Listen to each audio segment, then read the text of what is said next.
Hey guys, tonight we're stepping into a part of history so slow, so quiet, and so unbelievably patient. It makes watching paint dry feel like a high-speed sport. We're talking about grain storage, ancient paperwork, and the kind of record-keeping that took entire lifetimes. Just to count things that were already counted yesterday. No battles, no kings yelling orders, no dramatic moments, just rooms full of grain, stacks of clay tablets, and very serious people whose entire job was to make sure nobody misplaced a sack of barley. So, before we get into it, take a moment to like the video and subscribe. But only if you genuinely enjoy drifting off to calm, slightly absurd corners of real history. And if you feel like it, drop a comment telling me where you're listening from and what time it is for you. Now dim the lights, get comfortable, and let your brain slow down a little. Have you ever wondered what ancient civilizations actually spent most of their time doing? Not building pyramids, not fighting wars, but counting, storing, recording, and counting again. Who kept track of all that grain? Why did they write everything down? And how did entire civilizations run? On nothing but patience, clay tablets, and extremely careful handwriting. Tonight, we're going to find out, because you've just stepped into a quiet storage room, somewhere in the ancient world, where the grain is neatly stacked, the records are waiting to be updated, and time moves very, very slowly. A very long time ago, somewhere between 10,000 and 8,000 years before the Common Era, people in a region we now call the Fertile Crescent began doing something that would change the world forever. They started farming. This sounds exciting. It was not, in fact, particularly exciting. It was mostly a lot of digging, and watering, and waiting, and then more digging. The Fertile Crescent is a region that curves from the eastern coast of the Mediterranean Sea, up through what is now modern Turkey, and then down through modern Iraq toward the Persian Gulf. It earned its name because the land there was historically very fertile. The soil was good. The rivers provided water. Things grew. The rivers in question were primarily the Tigris and the Euphrates. These two great rivers flowed down from the mountains in the north, running roughly parallel to each other through the flat, alluvial plain of Mesopotamia, a Greek word meaning, quite simply, land between the rivers, and emptied eventually into the Persian Gulf. In the spring, these rivers would flood. The floodwaters would spread across the plain, depositing rich silt from the mountains upstream. When the waters receded, they left behind soil that was remarkably good for growing things. The early farmers of this region discovered this, and they thought it was quite nice. They planted wheat, they planted barley, they planted lentils and chickpeas, and various other things that we might find in a modern grocery store, though perhaps in slightly different varieties. The crops grew, and then they had to figure out what to do with all that grain. This is where things get administratively interesting, and I do mean that in the most restful possible way.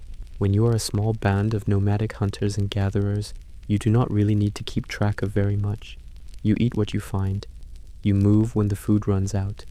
You do not own a lot of things, and the things you own you carry with you. But when you start farming, everything changes. Suddenly, you have a harvest. You have more food than you can eat right now. You need to save some for winter. You need to save some for planting next year. You need to feed the people who are not farming, the craftsmen, the religious leaders, the administrators, the children. And when you have a whole community of people depending on a shared store of grain, you need to know how much grain you have. This is the origin of one of humanity's oldest and most persistent activities, keeping records. Now, let us slow down and talk about grain for a while. Grain, as a food source, has several properties that made it extremely important to ancient civilizations. First, it grows in large quantities. A single acre of wheat, under good conditions, can produce somewhere between 20 and 40 bushels of grain. That is a lot of food for a relatively small amount of land. Second, grain can be stored. Unlike fresh fruit, or meat, or leafy vegetables, grain, when properly dried and kept away from moisture and pests, can last for years. This is enormously valuable if you are trying to feed a population through a winter or through a drought or through any other period when fresh food is not available. Third, grain is divisible. You can give someone a little grain or a lot of grain or a very precise amount of grain. This makes it useful not just as food, but as a medium of exchange, a way of paying workers, a way of storing wealth. These three properties, abundance, storability, and divisibility, made grain the foundation of ancient economies. And once grain became the foundation of the economy, someone needed to keep track of it. Enter the grain administrator. The grain administrator was in many ways the most important person in early Mesopotamian society. More important perhaps than the king, because without the grain administrator, the king's people would starve. The grain administrator's job was, essentially, to know things, to know how much grain was in the storehouse, to know how much grain had been brought in from the fields, to know how much grain had been distributed to whom and when, to know how much seed grain had been set aside for next year's planting, to know how much grain would be needed to feed the population through the winter, and whether the current stocks were sufficient. This required counting, and counting in large quantities. For a very long time, for thousands of years in fact, the people of the ancient Near East kept track of things using small clay tokens. These tokens were simple objects, little clay spheres, little clay cones, little clay discs, little clay cylinders. Each shape represented something different. A sphere might represent a certain quantity of grain. A cone might represent a jar of oil. A disc might represent a sheep. When goods were received, stored, traded, or distributed, the relevant tokens were collected and kept together. Sometimes they were stored in a clay container, a kind of hollow clay ball that sealed them inside. On the outside of the ball, impressions were made to show what was inside, without having to break it open. This system worked, more or less, for a very long time, but at some point, scholars debate exactly when, but probably around 3400 to 3100 BCE, someone in the city of Uruk, in what is now southern Iraq, had a slightly different idea. Instead of keeping physical tokens, why not just make marks on a flat piece of clay that represented the tokens? A mark shaped like a sphere to represent a quantity of grain, a mark shaped like a cone to represent a jar of oil, little impressions pressed into wet clay with a reed stylus, recording what had come in and what had gone out. This was, more or less, the invention of writing. Now, I want to be careful here, because this statement, the invention of writing, might make it sound like a momentous, dramatic, world-changing event, and in retrospect, it certainly was. But in the moment, it probably felt much less dramatic than that. It probably felt like a slightly more efficient way to keep track of grain. The earliest Mesopotamian writing was not poetry, it was not philosophy, it was not history or literature or religious texts. It was accounting, it was lists, lists of grain received, lists of grain distributed, lists of workers and their rations, lists of animals, lists of pots, lists of dates and times and quantities and names. The clay tablets from this early period, the period scholars call Uruk-Forb, roughly 3400 to 3100 BCE, are almost entirely administrative documents. They are records, they are receipts, they are inventories. They are, in a certain sense, the most boring documents ever created, and yet they are also, in a different sense, completely fascinating, because they tell us so much about how people lived and worked and thought about the world at the very dawn of recorded history. Let us look at a few of these early tablets in a slow and unhurried way. A typical early tablet might read something like this: 29,086 measures of barley, 37 months. Kushim. That is it. That is the whole document. 29,000 measures of barley, collected over 37 months, recorded by or for someone named Kushim. Kushim, if that is indeed a personal name and not a title. may be the oldest named individual in human history. We know nothing else about Kushim. We do not know if Kushim was a man or a woman, young or old, important or humble. We know only that Kushim, or someone using that name or title, kept track of barley. For 37 months, someone counted barley. Someone wrote down numbers. Someone did the careful, patient, repetitive work of knowing how much barley there was. This is the foundation of civilization. Other early tablets record the receipt of goods into a storehouse. They might note the quantity, the type of goods, the date, and the name of the person who brought the goods in. They are transaction records, essentially. The kind of thing a modern accountant would find very familiar, even though they were written in a script that was extinct for 2,000 years and a language that nobody has spoken for even longer.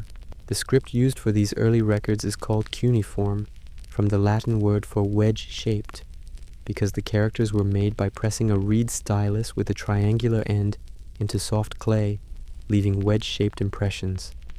The clay was then either dried in the sun or fired in a kiln to harden it permanently.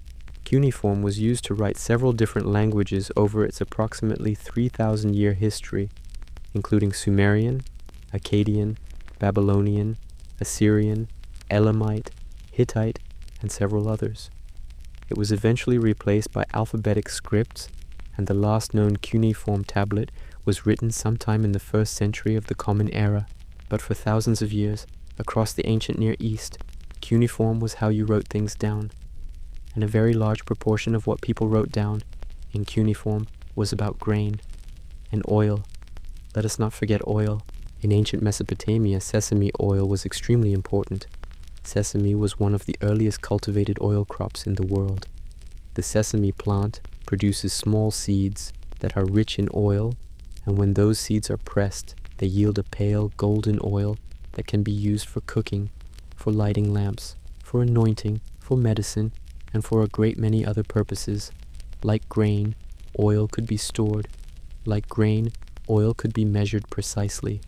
Like grain, oil was valuable, and like grain, oil needed to be counted and recorded.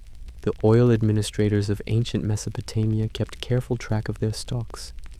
They recorded how much oil was brought in from the oil pressers. They recorded how much oil was distributed to temples, to households, to workers.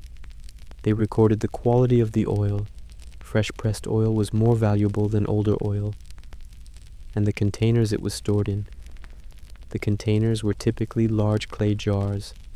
These jars, called pithoi in the ancient Greek world, and various names in Mesopotamian languages, were tall, rounded vessels that could hold several gallons of oil. They were often sealed with clay stoppers and stamped with official marks to prevent tampering. A large storehouse might contain hundreds or even thousands of these jars.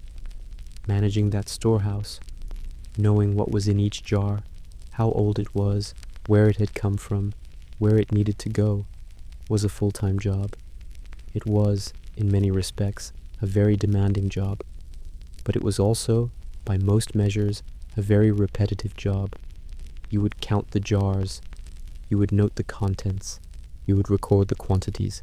You would do this day after day, season after season, year after year. This is the kind of work that most of us find extremely soporific to read about, and yet it was the essential work of keeping ancient civilization running. Let us pause here and breathe for a moment. Think about the oil administrator. Think about this person sitting in a cool storehouse surrounded by row upon row of clay jars, holding a small clay tablet and a reed stylus, carefully pressing marks into the wet clay. Count, press, count, press. The storehouse is quiet.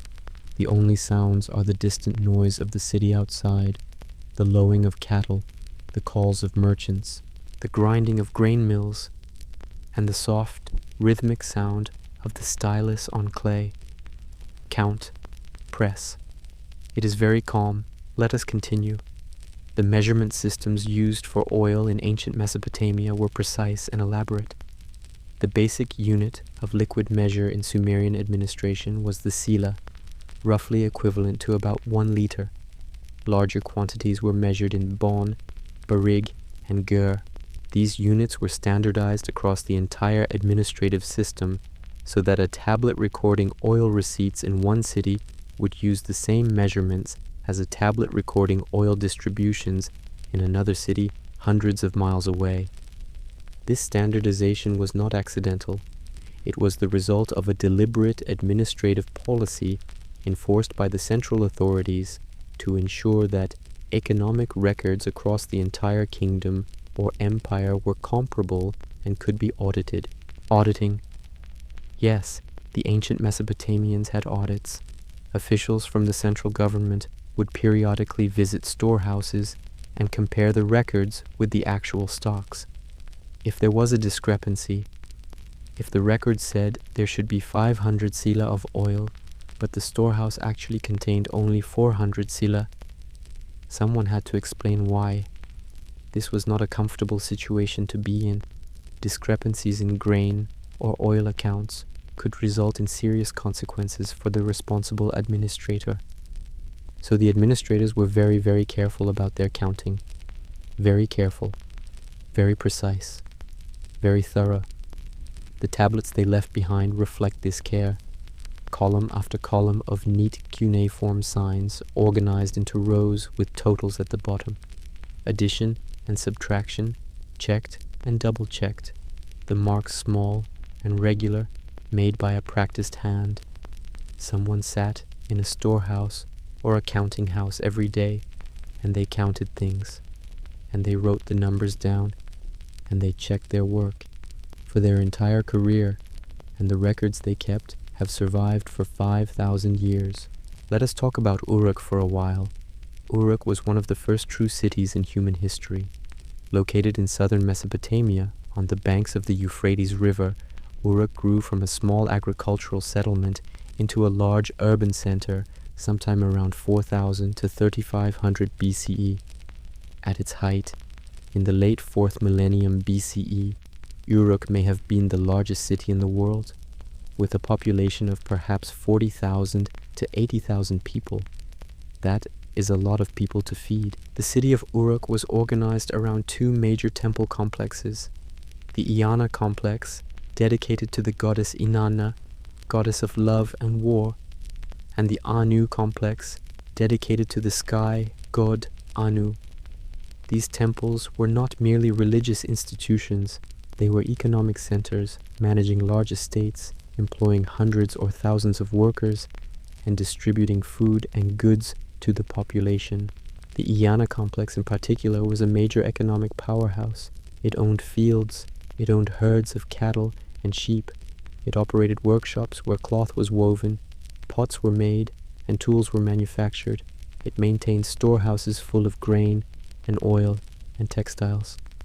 And it employed a large number of scribes and administrators to keep track of all of this. The records produced by the Iana complex have survived in large numbers. Thousands of clay tablets have been excavated from the Uruk site, and while many of them remain incompletely understood, the very earliest cuneiform script is still only partially deciphered. They give us a remarkable picture of how this complex economic institution was managed. A typical day in the Iana administration might look something like this. In the morning, the storehouse keeper would receive deliveries from the surrounding countryside. Farmers would bring in their contributions of grain, the quantities predetermined by assessment of their fields. Herders would bring animals. Craftsmen would bring finished goods. Each delivery would be recorded by a scribe sitting at a table, pressing marks into a fresh clay tablet. The name of the donor, the quantity of goods, the date, all carefully noted. In the storehouses, other scribes would update the running totals. How much grain was now in storage? How did this compare to what was expected? Were the stocks sufficient to cover the coming distributions? At the same time, distributions were being made. Workers employed by the temple received their rations, quantities of grain and oil that formed the basis of their wages. High-ranking officials received larger allocations. Lower-ranking workers received smaller amounts. Children received less than adults, Men typically received more than women, reflecting the deeply unequal social structures of the time. Each distribution was recorded. The name of the recipient, the quantity distributed, the date. Then the scribes would calculate totals. Inputs minus outputs equals current inventory. Does the current inventory match what is physically in the storehouse? Is everything accounted for? And then they would prepare summary tablets, monthly summaries, annual summaries, that collected all the individual transactions into neat totals, giving the administrators a clear picture of the overall economic situation. This was sophisticated accounting. This was bureaucracy. This was, in many ways, recognizably modern. And it was happening 5,000 years ago, in a city on the banks of the Euphrates, in a part of the world that now lies within the borders of modern Iraq. Let us think about the scribes who did this work for a moment. They were trained from childhood. In Mesopotamian cities, there were schools called eduba, tablet houses, where young men, and occasionally young women, though this was less common, were taught to read and write and calculate. The curriculum was long and demanding. Students spent years copying lists of words, lists of names, lists of places. They practiced writing hundreds of cuneiform signs until they could make each one quickly and accurately. They also studied mathematics. Mesopotamian mathematics was surprisingly sophisticated. The Mesopotamians used a base 60 number system, the sexagesimal system, which is why we still divide circles into 360 degrees and hours into 60 minutes. They could perform multiplication and division, calculate areas and volumes, and solve complex algebraic problems. A well-trained scribe was a valuable asset. He or she could keep accurate records, perform calculations quickly, and communicate with administrators in other cities through written correspondence. Scribes occupied an important and relatively prestigious social position in Mesopotamian cities. But the daily work was still, largely, a matter of counting things and writing numbers down, grain in, grain out, current stock, check the totals, write the summary, day after day, season after season, year after year. Now I want to tell you about one of the most administratively intensive periods in all of human history, a time when record-keeping reached a kind of zenith, when the bureaucratic impulse achieved something close to its logical extreme. I am talking about the Ur-Third period in ancient Mesopotamia. The Ur-Third period lasted from approximately 2112 to 2004 BCE, a little over 100 years. It takes its name from the city of Ur, which was the capital of the empire, and the fact that this was the third time Ur had achieved dominance in the region. The Ur-Third Empire, under kings like Ur-Nammu and Shulgi, controlled a large part of southern Mesopotamia. The economy was centralized to an extraordinary degree. The state controlled enormous resources, vast tracts of farmland, huge herds of livestock, large workshops producing textiles and other goods. And all of this was managed through an extensive, sophisticated bureaucratic apparatus. The number of clay tablets that survive from the Ur-Third period is staggering. Estimates vary, but somewhere around 100,000 to 150,000 Ur-Third tablets have been found and catalogued. And this represents only a fraction of what was originally produced. Much was lost to the ravages of time, flooding, looting, and the simple fact that most ancient clay tablets eventually crumble to dust. 100,000 tablets, each one carefully inscribed with numbers and names and dates, each one representing the careful, patient work of a scribe somewhere in ancient Mesopotamia. Let us look at some of the kinds of records that were kept. The animal count tablets are particularly interesting. The state maintained enormous herds of cattle, sheep, goats, and pigs. These animals were raised on state-owned pasture land, managed by herdsmen who were employees of the state. Every year, the herdsmen were expected to deliver a certain number of animals to the state storehouses, animals that would be slaughtered for their meat, or sacrificed at the temples, or used as draft animals. The animal counts were meticulous. A single tablet might record the delivery of hundreds or thousands of animals, broken down by type, male, female, young, old, by condition, healthy, lame, ill, and by origin, which herdsman, which pasture. At the top levels of the system, grand summaries were prepared. These summary tablets recorded the total number of animals in the state herds, the total number delivered in the current year, the total number expected next year, and any discrepancies between what was expected and what was received. If a herdsman was expected to deliver a certain number of animals and delivered fewer, he was held responsible for the difference. The deficit was carried over to the following year, accumulating interest. A herdsman who fell too far behind could find himself in serious debt to the state. This was, in essence, a form of livestock insurance, or rather, of livestock taxation, managed through meticulous record-keeping. The textile industry was similarly organized and similarly documented.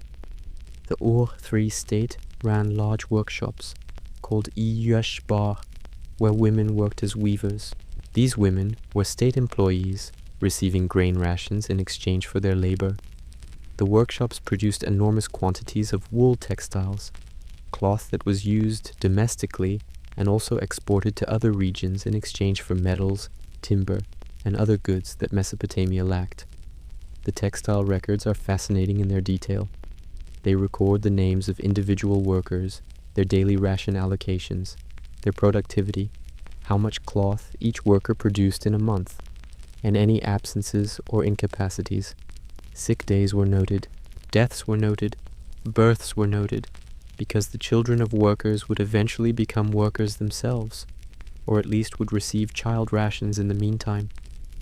Women in these workshops worked long days doing repetitive, physically demanding work, carding wool, spinning thread, weaving cloth, finishing textiles, and all of their labor was measured and recorded and tracked. There is something both remarkable and sobering about this picture. Remarkable because of the sophistication of the system, sobering because of the lives it represents. Thousands of women in workshops across southern Mesopotamia, spending their days at looms, their productivity tracked to the finest detail, their lives recorded on clay tablets that would outlast them by 5,000 years. Let us pause and be grateful that we are here, warm and comfortable, drifting towards sleep, rather than at a loom in a Ur-3 textile workshop. The labor accounting system of the Ur-3 period was particularly complex. Every worker, in the workshops, on the farms, in the canals, in the temples, had a labor account. This account tracked how much work they had done, and how much grain and oil they had received as wages. If a worker received more wages than their labor was worth by the state's calculation, they were in deficit. If they worked more than their wages covered, they had a surplus. These accounts were kept continuously and updated regularly. Scribes would calculate each worker's balance, carry deficits forward, and ensure that the overall accounts balanced. This was, essentially, a system of debt and credit applied to human labor, and it was administered through clay tablets, hundreds of thousands of clay tablets, counting, recording, calculating. In offices all across Mesopotamia, scribes sat at their tables, pressing signs into wet clay, day after day, year after year. The kings of the Ur-3 period knew what they had created. King Shulgi, who reigned for 48 years and was, by his own account, an extraordinary man of many talents, was deeply proud of the bureaucratic systems he had developed and refined. He wrote, in one of his royal hymns, "I am a king who from birth is a very strong hero." Well, that part is not particularly boring, but much of the rest of his legacy was, in the best possible sense, administrative. Shulgi standardized weights and measures across the empire. He standardized the calendar. He standardized the writing system. He created a network of road stations called Dub Saratum, where travelers and messengers could stop to rest and obtain provisions. He established a network of courier services to carry messages and records between cities. All of this was in the service of creating a unified, coherent administrative system that could manage the resources of a large empire efficiently and reliably. It was, in many ways, an impressive achievement, and it rested entirely on the shoulders of thousands of scribes sitting in offices and storehouses and temple complexes, counting things and writing numbers down. Let us take a moment and look at some individual tablets from this period, because they offer us a very intimate window into daily life in ancient Mesopotamia. One tablet from the city of Nippur records the following: 2 sila of flour, or Nama, the doorkeeper; 2 sila of flour, Dada, the doorkeeper; 2 sila of flour, Lu Enlila, the guard, and so on for many lines. This is a ration distribution list. Each person on the list receives a small quantity of flour, enough for a day's bread, approximately, in exchange for their labor guarding the temple complex. The names on the list are ordinary names, not kings, not heroes, not priests of high rank, doorkeepers, guards, the everyday workers who kept the institution functioning. We do not know anything else about Ur-Nama, the doorkeeper, or Dada, or Lu Enlila. We do not know their faces, or their voices, or their families, or their fears. But we know that on one particular day, in one particular month of one particular year, they each received 2 sila of flour. That moment, that small transaction, that tiny ration of grain, was important enough to write down. Someone thought it mattered enough to press it into wet clay and preserve it, and it has survived.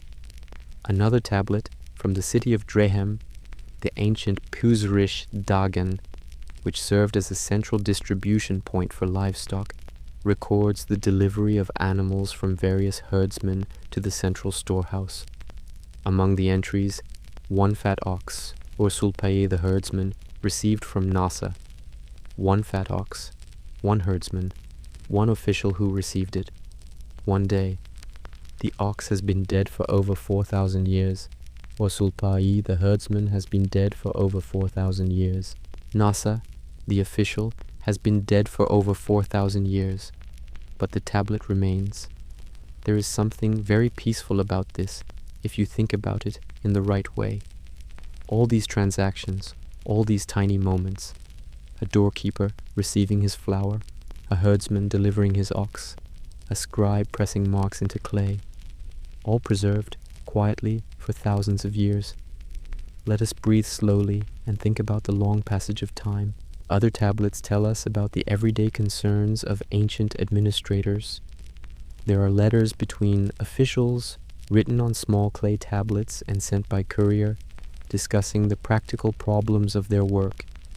One such letter, from an official complaining about delays in grain delivery, reads something like this, in translation: To Lugal Melam, speak. Thus says Ur-Utu, may Enlil and Ninlil keep you well. Here the grain has not been delivered. Why have you not sent it? Send the grain quickly. Even in ancient Mesopotamia, people wrote emails, well, clay tablet mails, complaining that something had not arrived on time. Another letter, from a slightly later period, concerns the repair of a canal. The canal needs to be cleaned. The water does not flow properly. Send workers for this work. It is necessary. Canal maintenance, the ancient equivalent of a facilities management request. These letters are not exciting. They are not dramatic. They are the kind of administrative correspondence that flows through every large organization, in every period of history. But they are human. They are real. They tell us that people 4,000 years ago dealt with delays and maintenance problems and the general difficulty of getting things done, just as we do today. This is both comforting and, in its own way, profoundly peaceful. Let us continue. I mentioned earlier that scribes were trained in schools called eduba. Let us spend some time in one of these schools because they offer a very calm and detailed picture of ancient education. The eduba, or tablet house, was an institution attached to major temples and administrative centers in Mesopotamian cities. Students entered the school as children, probably around the age of 7 or 8, and might study for a decade or more before completing their training. The physical setting of the school was simple: a room with benches or low tables, a supply of clay, kept moist and workable in a covered jar, reed styluses, and the teacher, called the school father or umia, who supervised the work and corrected mistakes. The curriculum began with the basics. Students learned to hold the stylus correctly and to make clean, precise, wedge-shaped impressions in the clay. This sounds easy, but it took considerable practice. The angle of the stylus, the pressure applied, the direction of the stroke, all of these factors affected the appearance of the resulting sign, and the signs needed to be made consistently and accurately. Once students had mastered the basic physical technique, they began copying lists of words, lists of names, lists of places, lists of animals, lists of plants, lists of stones, lists of metals. These lists, called lexical lists by modern scholars, were the core of the early curriculum. They served several purposes. First, they familiarized students with a large vocabulary of cuneiform signs. Second, they helped students memorize the standard form of each sign. Third, they conveyed practical knowledge about the categories of things that would appear in administrative records. Some of these lexical lists were very long.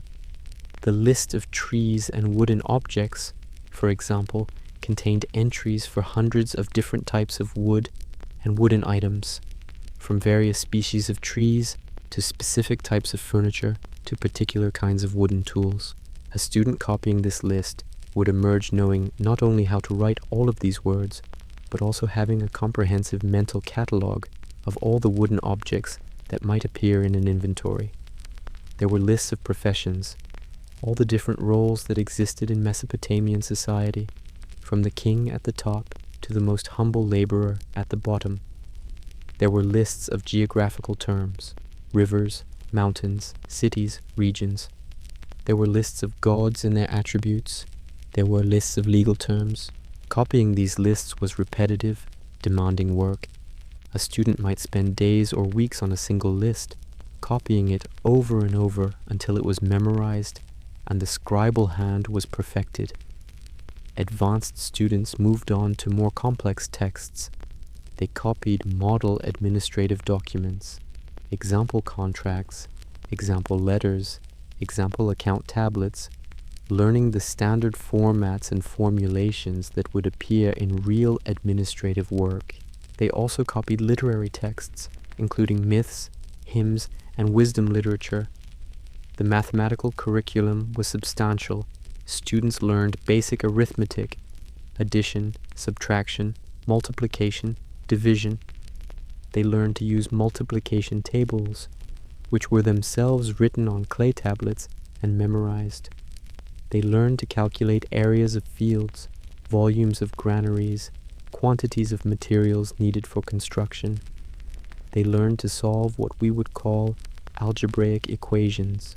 The mathematical texts that have survived from ancient Mesopotamia show a level of mathematical sophistication that was not surpassed in the Western world until the early modern period. Babylonian mathematicians could solve quadratic and even cubic equations. They knew the relationship between the sides of a right triangle that we call the Pythagorean theorem over 1,000 years before Pythagoras was born. All of this mathematics was in the service of administration, calculating how much grain you needed to fill a granary of a given size, calculating how much labor you needed to dig a canal of a given length and depth, calculating the interest on a loan. Practical mathematics taught to practical people for practical purposes, and all of it learned by sitting at a bench in a quiet school, copying clay tablets, hour after hour, day after day. Let us be very still for a moment and imagine that bench. The clay is cool and smooth beneath your hands. The stylus is light, made from a cut reed, carefully trimmed to a sharp angle. The tablet in front of you shows the model text you are copying, a list of words perhaps, or a model contract. You press the stylus into the fresh clay, making a wedge, then another, then another. The school is quiet. Other students are working at their own benches, making the same careful marks. The teacher walks among them, occasionally stopping to correct a poorly formed sign. Outside, the city goes about its business, but in here there is only the clay, and the stylus, and the marks. Press, press, press. It is a good way to learn to sleep. Let us talk about water now, because water was as important as grain to the civilizations of Mesopotamia, and the management of water required its own elaborate system of administration and record-keeping. The land of Mesopotamia, for all its agricultural potential, had an irregular water supply. The Tigris and Euphrates rivers flooded in the spring, when the snow melt from the mountains in the north combined with spring rains to swell the rivers and spread water across the flat alluvial plain. But the summer growing season, when crops needed water most, was the driest time of year. To grow crops reliably, the Mesopotamians needed to capture water from the spring floods and distribute it to their fields during the dry season. This meant canals, an enormous, intricate network of canals that spread across the southern plain like a web, carrying water from the rivers to the fields. Building and maintaining this canal system was one of the great collective achievements of ancient Mesopotamian civilization. It also required careful administration. The canals needed to be dug, which required labor. They needed to be maintained, kept clear of silt, which accumulated constantly from the water running through them. They needed to be managed because the water in them was a shared resource that had to be distributed fairly among many different users. Each canal had an official responsible for its management. This official kept records of the water allocations for each farm along the canal, the maintenance work done on the canal during the off-season, the labor contributions of the communities that benefited from the canal, and any problems, blockages, breaks, floods that had occurred. The maintenance records are particularly interesting. They record the work done on specific sections of the canal, how many meters of channel were dug, how many workers participated, how many days the work took. They record the amounts of spoil removed, the silt and sediment that clogged the channel, and where it was deposited. This was extremely detailed and extremely careful record-keeping because the canal system was quite literally the lifeline of Mesopotamian civilization. Without the canals, the fields could not be irrigated. Without irrigation, the crops would fail. Without crops, the people would starve. The Mesopotamians understood this very clearly. It is one reason why the canal records are so detailed and why discrepancies in canal maintenance were taken so seriously. There are administrative letters from the Ur to III period that deal with canal problems. Officials write to each other about sections of canal that have become blocked, requesting that workers be sent to clear them. They write about breaks in canal banks, where the pressure of water has caused the earthen walls to fail, flooding fields that should not be flooded and depriving others of water. They write about disputes between neighboring communities over water allocations, each claiming that the other is taking more than their fair share. These letters are, in essence, exactly the kind of operational communication that flows through any large organization managing a complex infrastructure. The language is different. It is ancient Sumerian or Akkadian, translated into English, but the concerns are completely recognizable. The canal near the fields of Girsu has become blocked. Sent workers immediately. There has been a break in the east bank of the main channel. 2 fields have been flooded. We need materials and workers for repairs. The community downstream says they are not receiving enough water. They claim the upstream users are taking too much. Please send an inspector. 5,000 years ago, and the problems are the same. Let us lie back and listen to the slow sound of water moving through a canal. The soft gurgling of water against earthen banks. The occasional plop of a fish rising to the surface. The distant call of a water bird. The canal stretches away into the distance, straight and purposeful, carrying water from the river to the fields. On either side, the flat plain extends to the horizon, broken only by clumps of palm trees and the low shapes of distant tells, the mounds that mark ancient cities. It is early morning, the air is cool, the sun has not yet risen above the horizon, and the sky is the pale gray-blue of pre-dawn. Somewhere, a scribe is already awake, already writing. Now let us talk about weights and measures, because this is a subject of outstanding dullness, even by the standards of ancient administrative history, and I mean that as the highest possible compliment. For sleep purposes, weights and measures are almost perfect. They are orderly, they are systematic, they follow logical progressions, they involve a great deal of repetitive numerical information, and they were the foundation of all the economic activity we have been discussing, because without standardized weights and measures, none of the accounting could function. The Mesopotamian system of weights and measures was complex and varied somewhat over time and across different cities. But let us focus on the thread system, which was relatively standardized. The basic unit of weight was the shekel, or jin in Sumerian. A shekel weighed approximately 8.3 grams by modern standards. 60 shekels made 1 mina, which weighed approximately 500 grams. 60 minas made 1 talent, which weighed approximately 30 kilograms. Notice the repeated factor of 60. This is the sexagesimal base that ran through Mesopotamian mathematics, and it is no coincidence that it also ran through their weight system. A system based on 60 is more divisible than a system based on 10. 60 can be divided evenly by 1, 2, 3, 4, 5, 6, 10, 12, 15, 20, and 30, while 10 can only be divided evenly by 1, 2, and 5. This makes calculations in base 60 easier in many practical situations. The grain measures we have already touched on. The basic unit was the sila, approximately 1 liter. 10 sila made 1 bon. 6 bon made 1 barig, which was 60 sila. 5 barig made 1 gur, which was 300 sila, or approximately 300 liters. A gur of barley weighed approximately 150 kilograms. This was a substantial quantity, more than most people could carry, and gur were typically transported in carts or on pack animals. The linear measures were also carefully defined. The basic unit of length was the finger, or shusi, approximately 1.7 centimeters. 30 fingers made 1 cubit, or kush, approximately 51 centimeters. 6 cubits made 1 ninda, approximately 3 meters.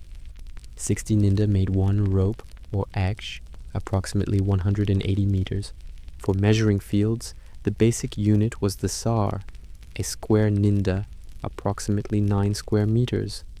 60 sar made 1 aiku, approximately 540 square meters, roughly the area of a small city block. 18th aiku made 1 bur, approximately 97,000 square meters, or about 10 hectares.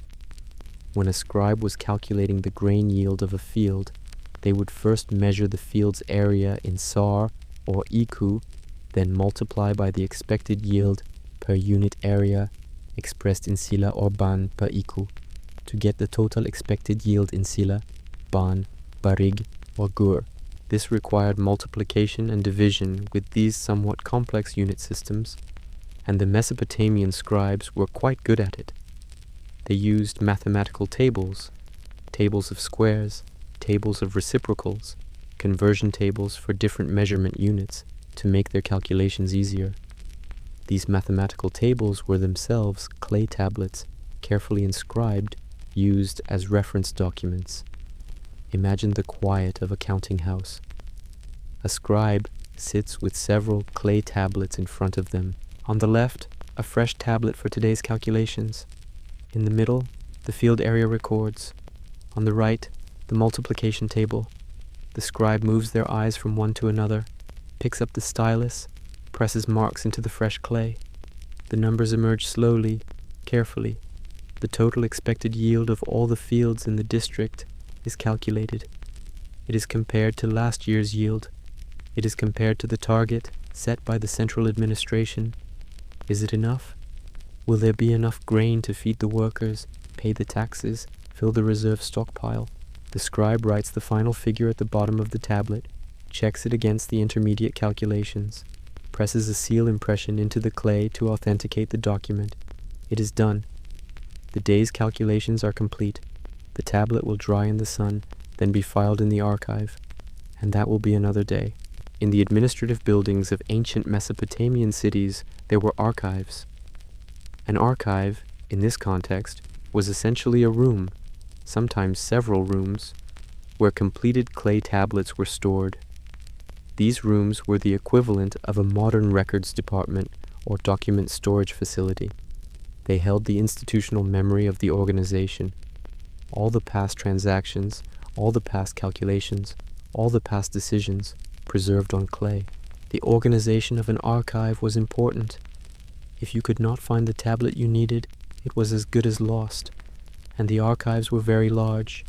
A major temple or palace might have tens of thousands of tablets accumulated over decades or even centuries. Tablets were organized in various ways. Some archives stored tablets in clay pots or baskets labeled on the outside to indicate their contents. Others stored tablets on wooden shelves, organized by year, by type of document, or by the name of the official responsible. Some tablets were themselves labels or index documents. Clay tablets listing the contents of a basket or shelf of other tablets, so that a scribe could quickly identify which container held the documents they needed. This sounds very familiar, very much like a filing cabinet and a set of folder labels. The archives also contained reference documents, the lexical lists, the mathematical tables, the standard formularies for contracts and letters that scribes would consult regularly in their work. These were the equivalent of a modern office's reference library. When a document was needed, say, a scribe needed to check last year's grain totals for comparison with this year's, the archive keeper would locate the relevant tablet, bring it out, allow it to be consulted, then return it to its proper place. The archives required their own specialized staff. The archive keeper needed to know the contents of the archive thoroughly and to be able to locate any needed document quickly. They needed to maintain the organization of the collection, ensuring that tablets were returned to their proper places and that the index documents were kept current. This was a position of considerable responsibility. An archive keeper who mislaid an important document or who failed to maintain the proper organization of the collection could create serious problems for the institution. We know from later periods that archives were considered so important that they were often the last thing evacuated when a city was threatened. Stories survive of scribes and archive keepers carrying armloads of clay tablets out of burning buildings or burying archives in secure locations before a city fell to an enemy. Clay tablets are extremely durable when fired, but they can be damaged by water, and they can be buried under rubble in ways that make them difficult to recover. The fact that so many tablets have survived to the present day is partly a result of the disasters that destroyed the cities they were in. Fires baked the clay even harder, and collapses buried the tablets under protective layers of rubble that preserved them until modern archaeologists found them. So the archives of ancient Mesopotamia live on in fragments and in collections held by museums around the world. in the British Museum in London, the Vorderasiatisches Museum in Berlin, the Oriental Institute in Chicago, the Louvre in Paris, and dozens of other institutions, clay tablets sit in carefully maintained storage conditions, waiting to be read. Some of them have been studied extensively. Many of them have been translated and published. But a great many remain unstudied, still waiting for a scholar to sit down and work through their columns of careful cuneiform signs. Somewhere in a museum archive right now, there is a clay tablet inscribed with a list of grain deliveries. It has been there for 5,000 years. It records a transaction that took place on a specific day in a specific year, a day when a specific farmer brought a specific quantity of grain to a specific storehouse, and a specific scribe wrote it all down. The farmer is gone, the scribe is gone, the storehouse is gone, the city is gone, but the tablet remains, and somewhere in a museum archive it is very quiet and very still and very old. Let us travel now from Mesopotamia to Egypt. Egypt, the civilization that grew up along the banks of the Nile River in northeastern Africa, had many things in common with the Mesopotamian civilizations we have been discussing. It had a river that flooded annually, depositing rich silt that made agriculture possible. It had large agricultural surpluses that needed to be collected, stored, and distributed. It had a complex centralized state that managed these resources through an elaborate administrative system. But Egypt also had some things that were unique to it, and one of them was the Nile inundation. The Nile River, unlike the Tigris and Euphrates, flooded in the summer, in July, August, and September, when the monsoon rains fell on the Ethiopian highlands far upstream. This timing was actually quite favorable for agriculture, because the flood would recede in October and November, leaving behind a layer of rich, moist silt just in time for the autumn planting season.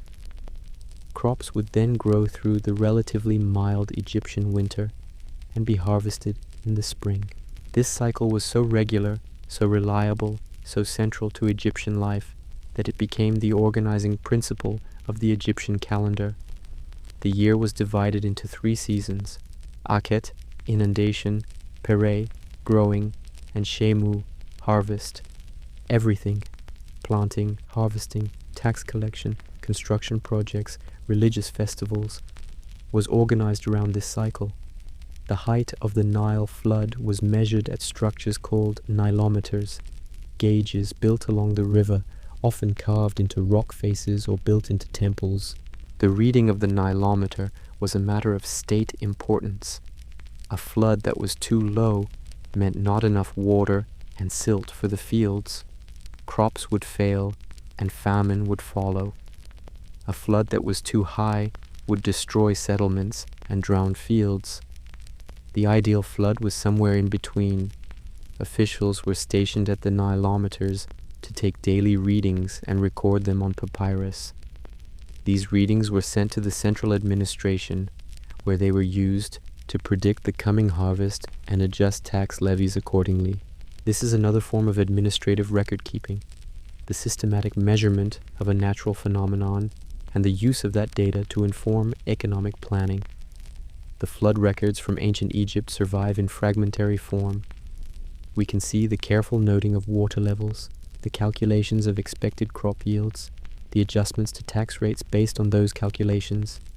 It is practical, quantitative, deeply boring, and utterly essential. The Egyptian tax system was based primarily on grain. Farmers paid a portion of their harvest to the state, typically between 10 and 20%, though this varied by period and circumstance. This grain was collected by local officials and transported to royal storehouses called granaries that were maintained at major administrative centers throughout the country. The royal granaries were enormous.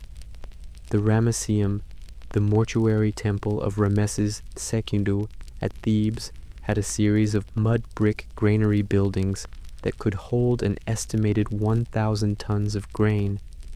The administrative records of this single complex, the receipts, the disbursements, the running inventories, would have filled many thousands of papyrus documents, and they needed to be managed. A granary the size of the Ramesseum required a large staff of scribes, storehouse keepers, and administrators. Someone needed to know, at any given moment, how much grain was in storage, how much had come in this week, how much had gone out, how much would be needed for the coming distributions. The Egyptians used papyrus, a writing material made from the pith of the papyrus plant, which grew abundantly along the Nile, rather than clay tablets. Papyrus was more fragile than clay, which is why fewer administrative documents have survived from ancient Egypt than from Mesopotamia, but enough have survived to give us a good picture of how the system worked. In ancient Egypt, as in ancient Mesopotamia, scribes occupied an important and highly valued position in society. The Egyptians had a word for the scribal profession, sesh, which we translate as scribe. But the scribal profession was not a single occupation. It covered a range of roles, from the humble copying scribe who copied texts day after day, to the high-ranking administrative official who managed large departments of the government, to the royal secretary who served directly at court. What united all these different scribes was literacy, the ability to read and write the complex Egyptian writing system. Egyptian writing is fascinating, though I will resist the temptation to go into great detail about it, because detail about Egyptian writing is a very good way to stay awake. Let me simply say that it had two main forms: hieroglyphic, the formal, monumental script used for inscriptions in temples and tombs, and hieratic, a more cursive, simplified form used for everyday administrative and literary writing on papyrus. Hieratic was what the administrative scribes used. It was faster to write than hieroglyphic, though still complex and requiring years of training to master. Scribal training in ancient Egypt began, like Mesopotamian scribal training, in childhood.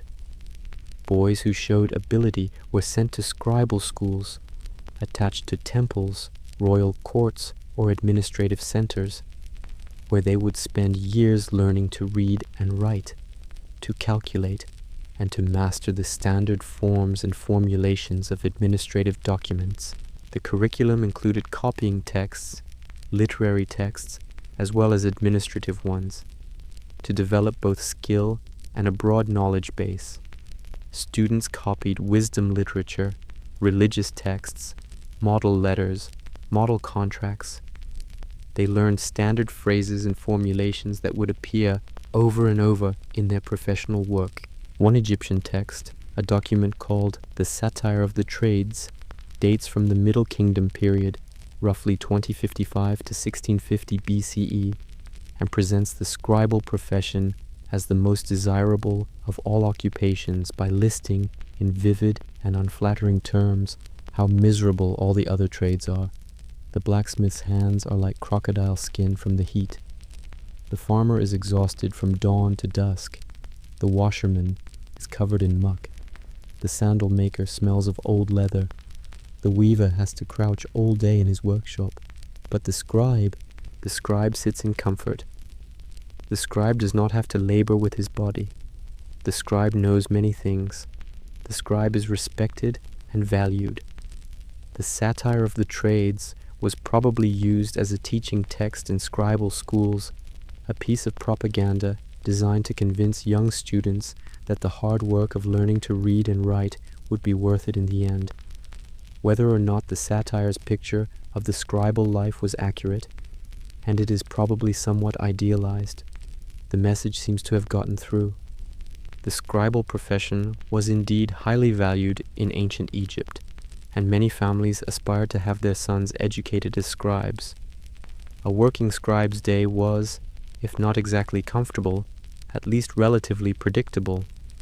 Writing implements, a palette holding cakes of red and black ink, a water pot, and reed brushes.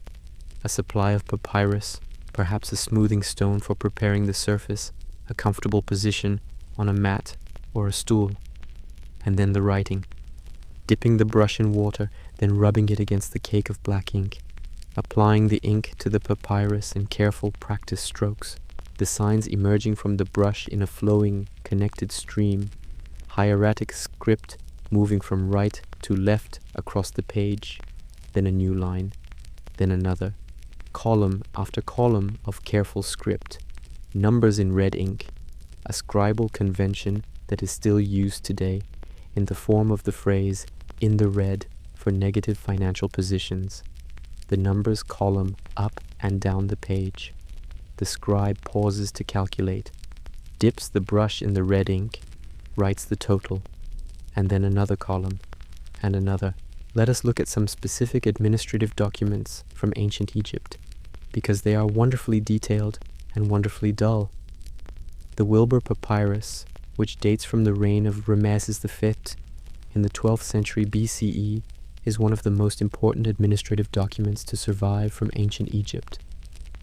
It is a land survey, a comprehensive record of agricultural land in a large region of Middle Egypt, recording who held each plot of land, how much land they held, and what taxes they owed.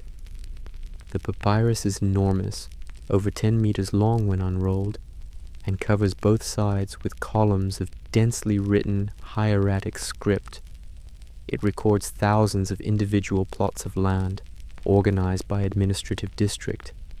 Each entry records the holder of the land, an institution, a temple, a private individual, or a government department, the type of land, cultivated garden, pasture, irrigated field, the area in Aurora, an Egyptian unit of area approximately equal to 0.27 hectares, and the tax assessment. Reading through the Wilbur Papyrus, or reading about it, which is what most of us will do, is like reading a very long spreadsheet, entry after entry after entry, each one recording a small plot of land and its holder, but put them all together, and you have a complete picture of land tenure in a major region of ancient Egypt during the 20th dynasty. You can see who owned land and how much. You can see the relative economic power of different institutions. You can see how the agricultural landscape was organized. It is in retrospect an invaluable historical document. In the moment of its creation, it was a very large accounting task. Other Egyptian administrative papyri deal with even more specific topics. The Turin Strike Papyrus, dating from the reign of Ramesses III in the 12th century BCE, records a remarkable episode, a labor strike by the workmen at Deir el-Medina, the village near the Valley of the Kings, where the craftsmen who built the royal tombs lived. The workmen had not received their grain rations for several months. Their supplies were exhausted. They marched to the various administrative compounds in the area, demanding their pay. This is remarkable not because labor disputes are unusual, they are not, but because it is one of the earliest documented labor strikes in history, and because the administrative record of it has survived. The scribes who recorded the events noted the dates, the demands, the negotiations, the partial payments made to pacify the workers, the promises made by officials about future payments. All of this was written down in careful hieratic script on papyrus. The workmen eventually went back to work. Their rations were, at least partially, paid. But the papyrus records the event in the calm, bureaucratic tone of an official document, as though a labor strike were simply another kind of administrative transaction to be processed and recorded. This tone, the calm, administrative tone of official record-keeping, is one of the most distinctive features of ancient administrative documents. Whatever was happening, floods, famines, strikes, wars, the scribes recorded it in the same careful, measured way. Numbers, dates, names, quantities. The world might be in upheaval, but the tablet or papyrus was steady and quiet. Let us slow down even more now and think about time, not the dramatic time of events and kings and battles, but the slow, cyclical time of the agricultural year. In ancient Mesopotamia and Egypt, time was experienced primarily through the cycle of seasons, the flood, the planting, the growing, the harvest, and back to the flood again. This cycle was so central to life that it shaped everything: the calendar, the religious festivals, the economic activities of the state. Let us follow 1 year in ancient Mesopotamia, very slowly. It is early spring. The days are getting longer. The air is warming. In the north, the snowmelt is beginning, and the rivers are starting to rise. The farmers are preparing their fields. The heavy clay soil of the Mesopotamian plain needs to be broken up with plows, heavy wooden plows drawn by oxen, the oxen straining against the hard earth, the farmer guiding the plow from behind. The furrows open up, dark and moist, row after row across the field. The oxen walk slowly, their breath steams in the cool morning air.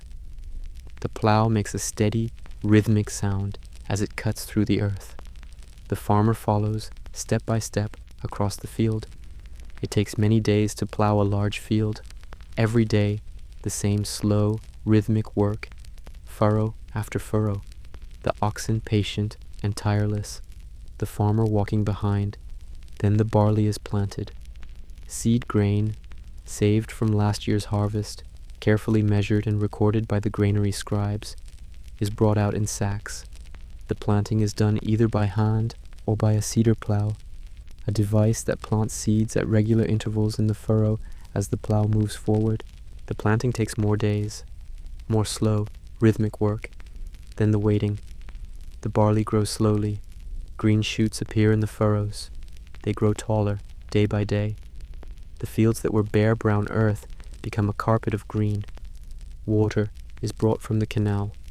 The sluice gates are opened, and water flows along the irrigation channels between the rows of crops. The crops drink. More waiting. The barley grows taller. The stalks become firm and upright. The heads of grain begin to form at the tops of the stalks. And more waiting. In the granary, the scribes are calculating.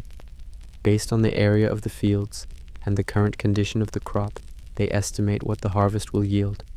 They make notes on their tablets. They send reports to the central administration. The days pass.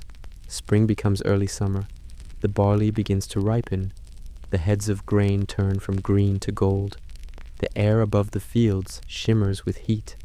Then the harvest. The harvest is a busy, intense period after the long patience of the growing season. Workers move through the fields with sickles, curved bronze, or iron blades, cutting the barley at the stalk. The cut stalks fall to the ground and are gathered into bundles. The bundles are brought to the threshing floor, a flat, hard area of ground where the grain is separated from the straw. Oxen walk in circles over the piled bundles, their hooves breaking open the grain heads and separating the kernels from the stalks, then winnowing. Workers toss the threshed grain into the air with wide, flat wooden shovels. The light chaff and straw blow away in the breeze. The heavier grain falls back to the ground. The grain is scooped up and measured. The scribes are there with their tablets. They measure the grain as it comes from the threshing floor. They record the quantities. They compare the actual yield to the estimated yield. They note the discrepancies, if any. The grain is packed into sacks or baskets and transported to the storehouse. In the storehouse, more scribes record its arrival. They note the quantity. They update the running total. The storehouse is filling up. Then the heat of summer. The fields are bare after the harvest. The sun is intense and unrelenting. The rivers are low. The farmers rest or turn to other work, maintaining the canals, repairing equipment, working in the city. And then the cycle begins again. Autumn. The rivers are beginning to rise again, fed by the distant autumn rains. It is time to prepare the fields for the next planting. The slow wheel of the year turns. In the granary, the scribes keep their records. Totals are calculated and recalculated.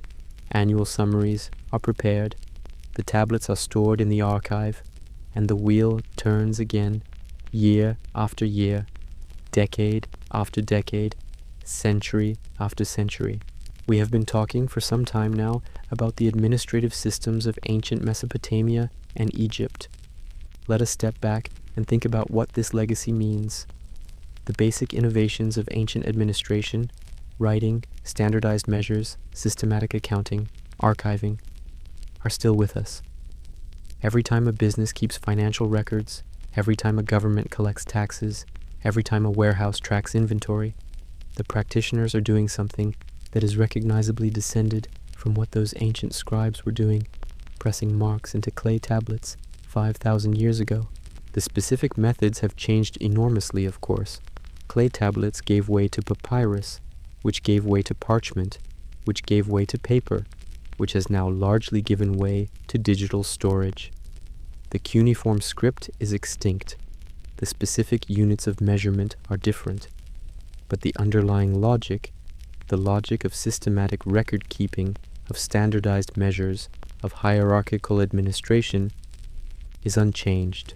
This is one of the quiet marvels of human civilization, not the dramatic events, the battles, the conquests, the great catastrophes, but the slow, steady accumulation of administrative technique, the gradual development of better and better ways to count, to record, to organize, to manage. It happened so slowly that no individual moment in the process was dramatic. No single scribe pressing marks into clay in an ancient storehouse felt that they were doing something historically important. They were doing their job. They were keeping track of grain. But they were also, without knowing it, participating in one of the longest and most consequential innovations in human history. Let us be quiet now and appreciate that. Let us move forward in time now. Not quickly. We are not in a hurry. But let us advance several centuries and travel to a different part of the world. We are going to the Roman Empire. The Roman Empire, at its height in the 2nd century of the Common Era, stretched from Scotland in the north to the Sahara Desert in the south, from the Atlantic Ocean in the west to the borders of Mesopotamia in the east. It contained perhaps 60 million people. It was the largest political entity the Western world had yet seen, and it ran on grain. Specifically, it ran on the ability to grow large quantities of grain in certain regions and transport it to other regions where it was needed. The city of Rome itself, with a population of perhaps 1 million people, enormous by ancient standards, could not grow enough food locally to feed itself. It needed grain from outside, primarily from Egypt and North Africa. This grain was organized, collected, transported, and distributed through an elaborate administrative system.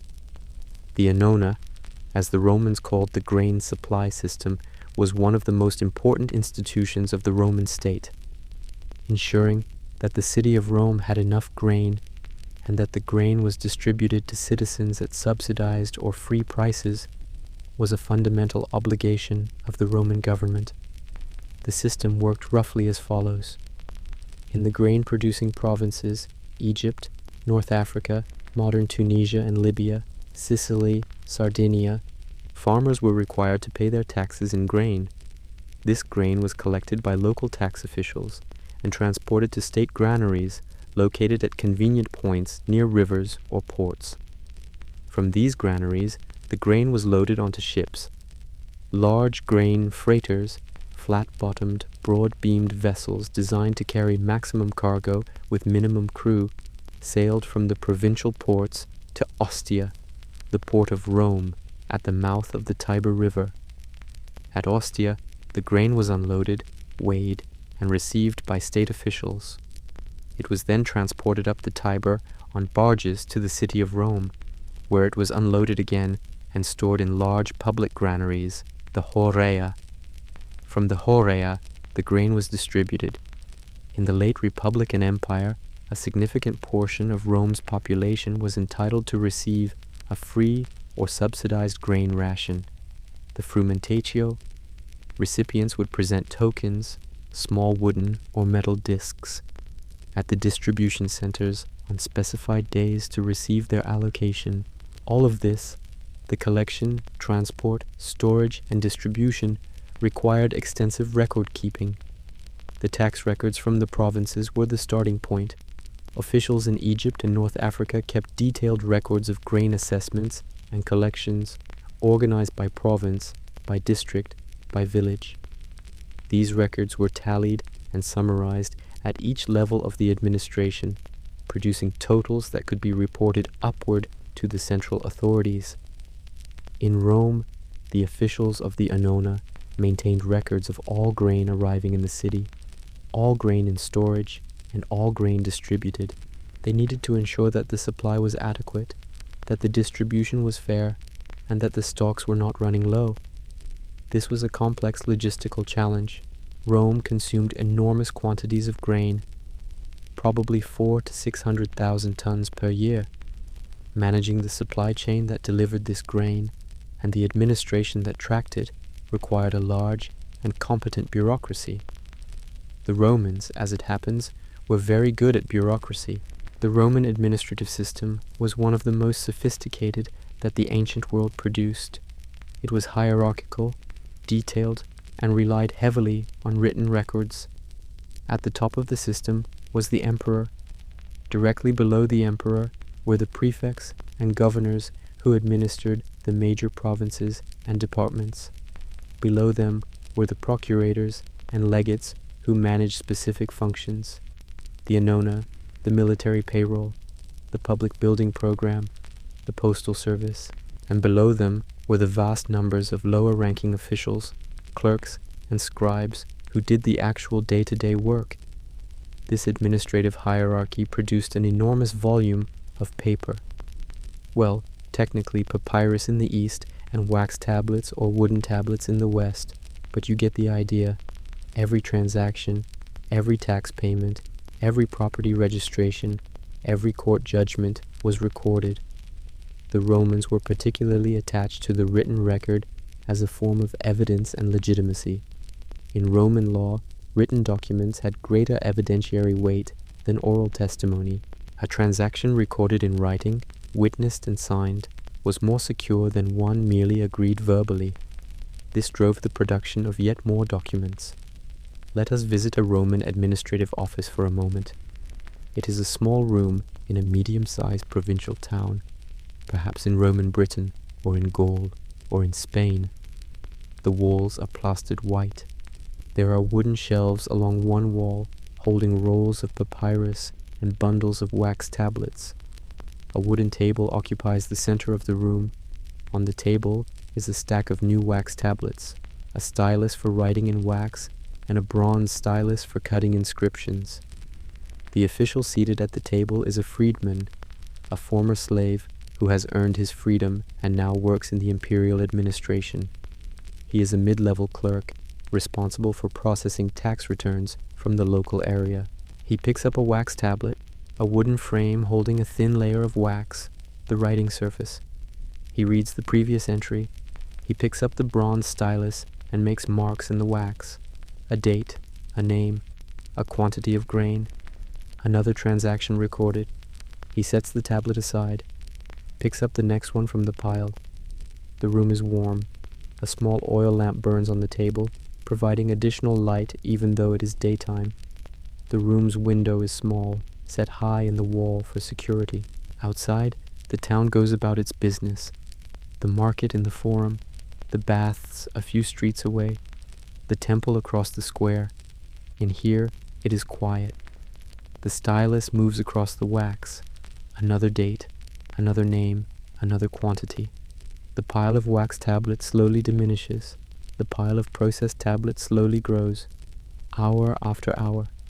The Romans produced so many administrative records that some of the surviving evidence has to do with the management of the records themselves. There are inscriptions recording the construction of new archive buildings to hold the accumulated paperwork. There are documents recording the periodic destruction of old records. When a building could no longer hold any more tablets and rolls, some of the older material would be reviewed and the less important items destroyed to make room. The Roman archives included records of land surveys, census records, military records, court records, financial records, and diplomatic correspondence. The Central Imperial Archive in Rome, which has not survived unfortunately, must have been an extraordinary institution. Some Roman administrative records have survived, however, particularly from Egypt, where the dry climate preserved papyrus documents that would have disintegrated elsewhere. The papyri from Roman Egypt give us a vivid picture of provincial administration in the first few centuries of the Common Era. There are census records listing the names, ages, and occupations of every member of every household in particular villages. There are tax receipts for payments of grain, wine, oil, and money. There are property registers recording who owned which plots of land. There are court records documenting disputes and their resolutions. In one particularly charming set of documents from a small Egyptian village called Oxyrhynchus, a village that has produced an extraordinary number of papyrus documents, many of them mundane administrative records. We can follow the details of individual lives over several generations. We can see the same family names appearing in different documents across decades. We can see someone paying their grain tax, then appearing again years later in a property dispute, then being mentioned as deceased in a later census. Real people recorded in the mundane details of their administrative lives. The Roman Empire covered enormous distances, and its administration depended on being able to move information, people, and goods quickly and reliably across those distances. The infrastructure that made this possible was the road system. The Romans built roads, a lot of roads. Over the course of several centuries, they constructed approximately 85,000 kilometers of paved roads across their empire, from the Scottish borders to the Persian frontier. These roads were built to high standards, surfaced with fitted stone, properly drained, maintained regularly. The roads served military, economic, and administrative purposes. Armies could move along them quickly, merchants could transport goods along them, and crucially, messages and officials could travel along them at speeds that would have been impossible without the infrastructure. The cursus publicus, the imperial postal service, was organized around the road system. At intervals of roughly 25 to 30 miles along the major roads, there were mansions, official stopping stations with stables, accommodation, and provisions. At shorter intervals, there were mutationis, way stations with fresh horses. Officials traveling on government business could use the cursus publicus, picking up fresh horses at the mutationes and stopping for the night at the mansions. Messengers carrying urgent dispatches could travel at high speed, changing horses frequently to cover large distances quickly. The cursus publicus required, of course, administration. Someone needed to maintain the mansionis and mutationis, to keep the stables stocked with horses, the kitchens stocked with food, the rooms in good repair.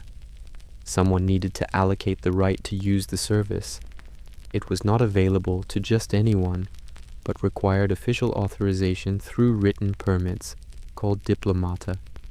Someone needed to account for the costs of maintaining the system and ensure that the local communities along the route were not being unfairly burdened by the obligation to contribute horses and provisions. There were administrators of the cursus publicus, scribes who maintained records of the facilities along each route, and officials who issued the diplomata and kept records of who had used the service and when. More records, more tablets, more papyrus rolls. The Roman road system was also surveyed and documented. The Tabula Peutingeriana, a medieval copy of a Roman road map, shows the road network of the entire empire, with distances between major towns marked. This map was a practical administrative tool used by officials planning routes and calculating travel times. The construction of new roads was itself an administrative process. A road project required a survey, a design, labor allocation, materials procurement, construction management, quality inspection, and eventual maintenance records.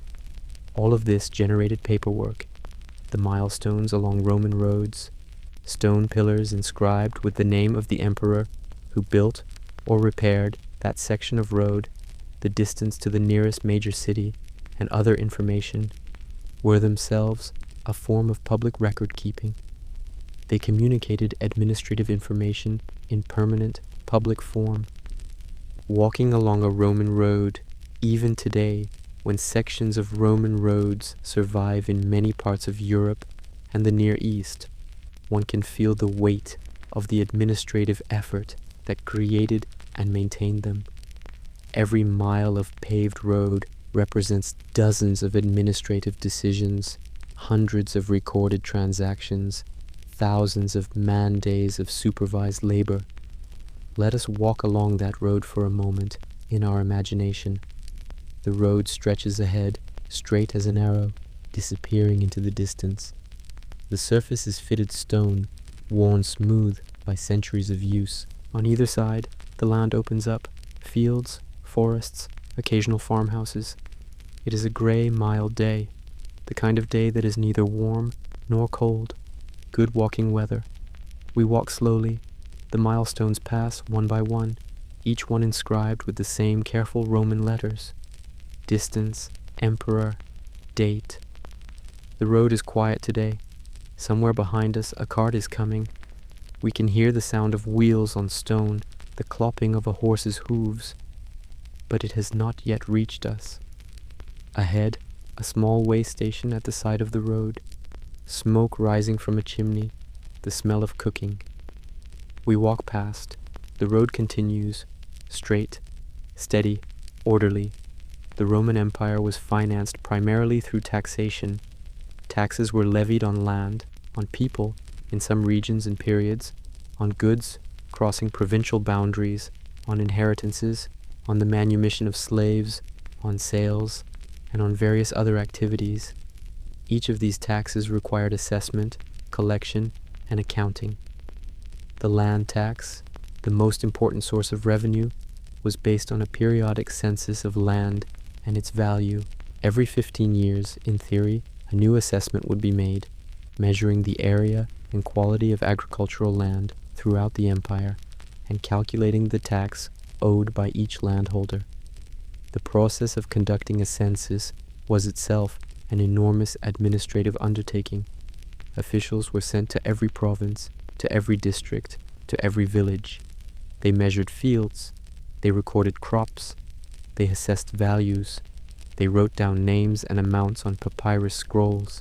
The results were compiled into local registers, then district registers, then provincial totals. These totals were reported to Rome, where they fed into the overall imperial budget. The surviving papyri from Roman Egypt give us remarkable insight into this process at the local level. We have census documents listing every household in specific villages, recording the age, sex, and status of each member. We have land registers recording every plot in specific districts, noting the owner, the area, the crop, and the tax assessment. One set of documents from the Fayum region of Egypt in the 2nd century CE records the results of a local land survey in extraordinary detail. Plot by plot, field by field, the survey records the owner, the boundaries, the area, and the quality of the land. The document goes on for pages, or rather for meters, since it was written on a long roll of papyrus. Reading it is an experience akin to counting fence posts. Item after item after item, each one similar to the last, the details varying slightly but the pattern constant. Owner, boundaries, area, quality, tax. Owner, boundaries, area, quality, tax. On and on. This is exactly the kind of repetitive, detailed work that ancient administrations excelled at, and that is exquisitely soporific to contemplate today. Let us continue.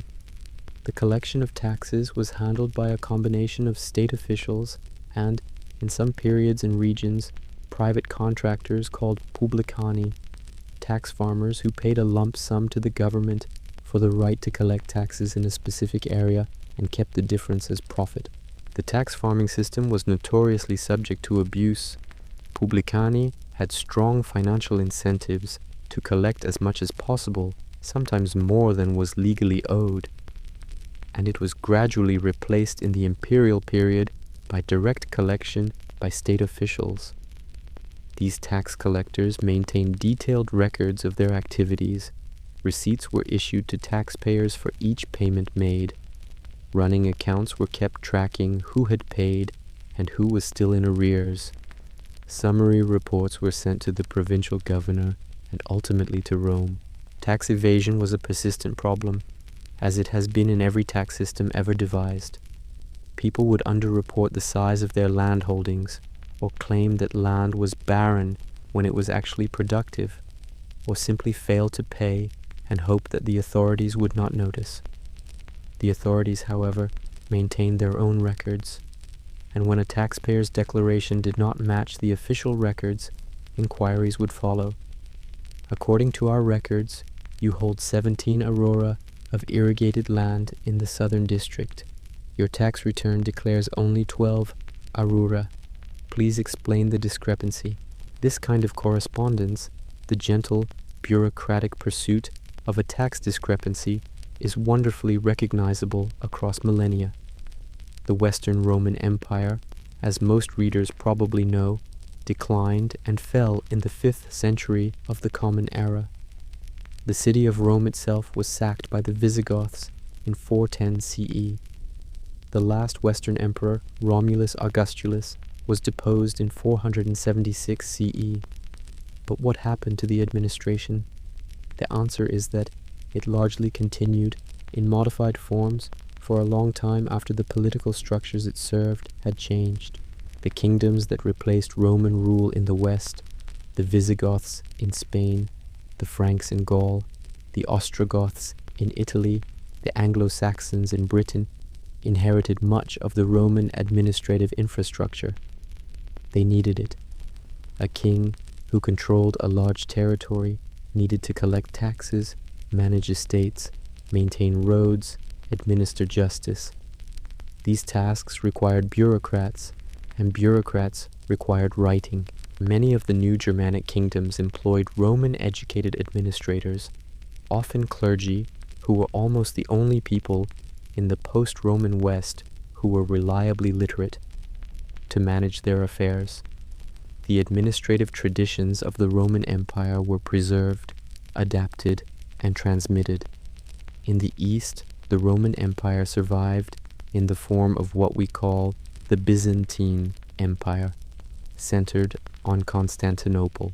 The Byzantine state maintained an extremely sophisticated administrative system directly descended from the late Roman bureaucracy that continued to function for 1,000 years after the fall of the West. The Byzantine administrative system was legendary in its complexity and its paper-generating capacity. Every transaction, every appointment, every grant of land, every tax assessment was recorded. The imperial chancery produced enormous quantities of documents. Provincial governors sent regular reports to Constantinople. Local administrators sent regular reports to the provincial governors.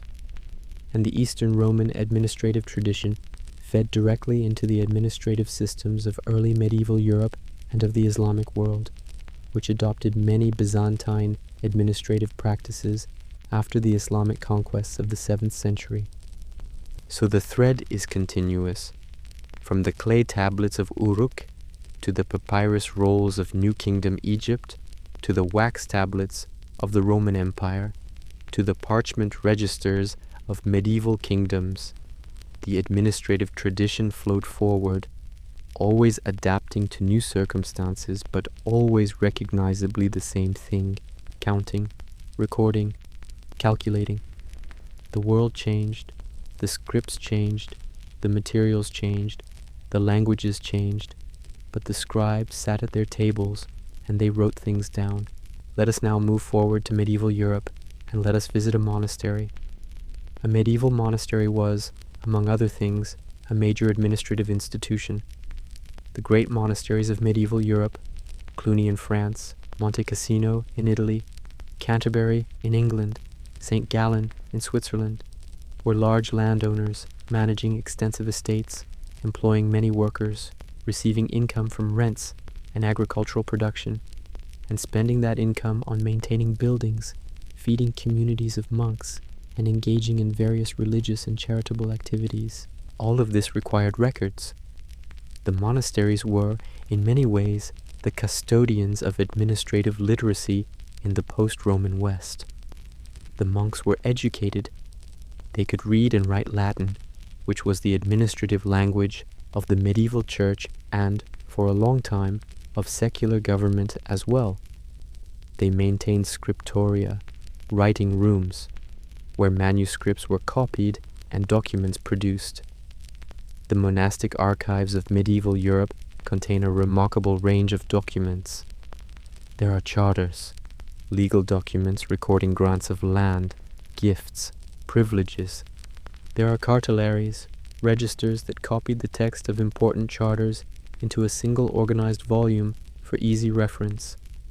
There are account rolls recording the income and expenditure of monastic estates.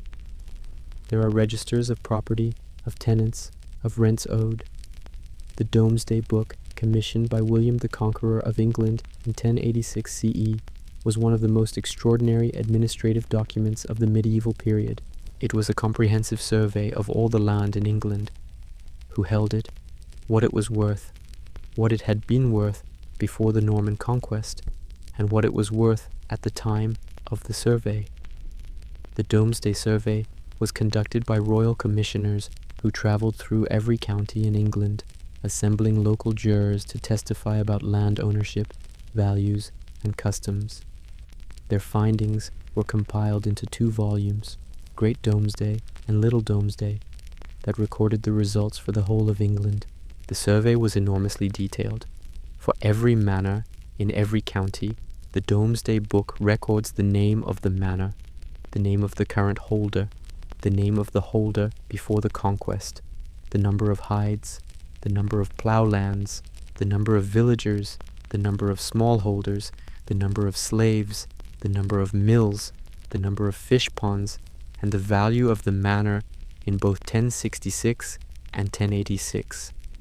Reading the Domesday Book is an experience that has been compared by at least one historian to reading a very long telephone directory, manor after manor after manor, the same categories of information repeated in slightly different combinations, the Latin text flowing on and on. It is, in the best possible way, deeply soporific, and yet it is also one of the most important historical documents to survive from medieval England. It tells us more about the social and economic structure of 11th century England than almost any other source. It preserves the names of hundreds of thousands of individuals, not kings, not nobles in most cases, but ordinary holders of ordinary pieces of land, recorded in the great census of an entire country. Let us turn the pages of Domesday very slowly. In the county of Berkshire, in the hundred of Reading, the abbot of Abingdon holds Barton. It was assessed at 30 hides. There is land for 20 ploughs. In Demain are 3 ploughs and 14 slaves, and 24 villagers and 12 smallholders with 14 ploughs. There is a church and 3 mills rendering 30 shillings, and 16 acres of meadow. Wood for fencing, entry after entry, county after county, hundred after hundred, manor after manor. The scribes who compiled and copied the Domesday Book did so in a matter of months. The whole process, from the surveys to the finished volumes, took less than a year. It was an extraordinary feat of administrative organization, and it rested ultimately on thousands of individual decisions about what to record and how to record it, made by commissioners and local officials and scribes in the field, traveling through a November countryside in the year 1085. The medieval English economy, and the medieval European economy more broadly, was organized to a large extent around wool. sheep were raised throughout England, on the great monastic estates, on the manors of the nobility, on the small farms of peasants. Their wool was shorn in the summer and sold, either directly or through merchants, to wool brokers and ultimately to the great cloth-producing cities of Flanders, Bruges, Ghent, Ypres, where it was turned into cloth that was sold throughout Europe. The wool trade was enormously profitable. English wool was considered the finest in Europe, and English merchants and landowners who supplied that wool to the continental markets did extremely well. But the wool trade also generated enormous quantities of paperwork. Every bale of wool that left England for the continent was taxed by the crown. The customs officials at the English ports maintained detailed records of every shipment, the quantity of wool, the name of the exporter, the destination, the tax paid. These records were compiled into annual summaries and reported to the Exchequer, the Royal Financial Administration. The Exchequer itself was a fascinating administrative institution. It met twice a year, at Michaelmas, September 29th, and Easter, to review the accounts of the royal sheriffs who collected taxes in the counties. The meeting took place around a large table, covered with a cloth marked out in a grid pattern, somewhat like a chessboard, which gave the institution its name. Counters representing sums of money were moved around the grid to perform calculations, a kind of physical calculator. The pipe rolls, the annual accounts of royal income and expenditure, survive in extraordinary numbers from the 12th century onward. They are called pipe rolls because, when rolled up, the parchment rolls resemble a series of stacked pipes. The earliest surviving pipe roll dates from 1130 CE, and there is an almost unbroken series of them from 1155 onward. Reading a pipe roll is an exercise in concentrated tedium. Each roll records the accounts of each county in turn, in Latin, listing income from various sources, rents from royal lands, court fines, taxes on various transactions, and expenditures for royal business. The format is standardized and highly repetitive. And in pardons, by the king's writ, to so-and-so, for this reason, a certain sum. And in gifts, by the king's writ, to so-and-so, for this reason, a certain sum. On and on, county by county, year by year. The pipe rolls of medieval England represent one of the most remarkable continuous runs of financial records in the world. From 1155 to 1833, a period of nearly 700 years, the annual accounts of English royal revenue were recorded in this format and have largely survived. 700 years of annual accounts, recorded in Latin, on parchment, rolled up, and stored in the Public Record Office in London, county after county, year after year. It is a monument to administrative persistence that is difficult to fully comprehend. Let us travel now to the Eastern Mediterranean and let us look at the administrative systems of the Ottoman Empire. The Ottoman Empire, at its height in the 16th and 17th centuries, controlled an enormous territory, stretching from Hungary in the north to Yemen in the south, from Morocco in the west to the borders of Persia in the east. It was one of the largest and most sophisticated states the world had ever seen, and it was administered through a remarkable bureaucratic system. The Ottomans inherited administrative traditions from both the Byzantine Empire, which they conquered in 1453, and from the Islamic administrative traditions of the earlier Abbasid Caliphate and its successors. They synthesized these traditions into a system that was distinctively their own. The core of the Ottoman administrative system was the Tapu Tahrir, the land survey and registration. Periodically, usually when a new sultan came to power, or when a major territorial change occurred, the Ottoman government would conduct comprehensive surveys of all the agricultural land in the empire. Officials called mufettishler, or inspectors, were sent to every district, to every village. They would count the population, measure the fields, record the crops, assess the value of the land, and calculate the taxes owed. The results of these surveys were compiled into large registers called Tahrir Defterleri, literally land survey registers.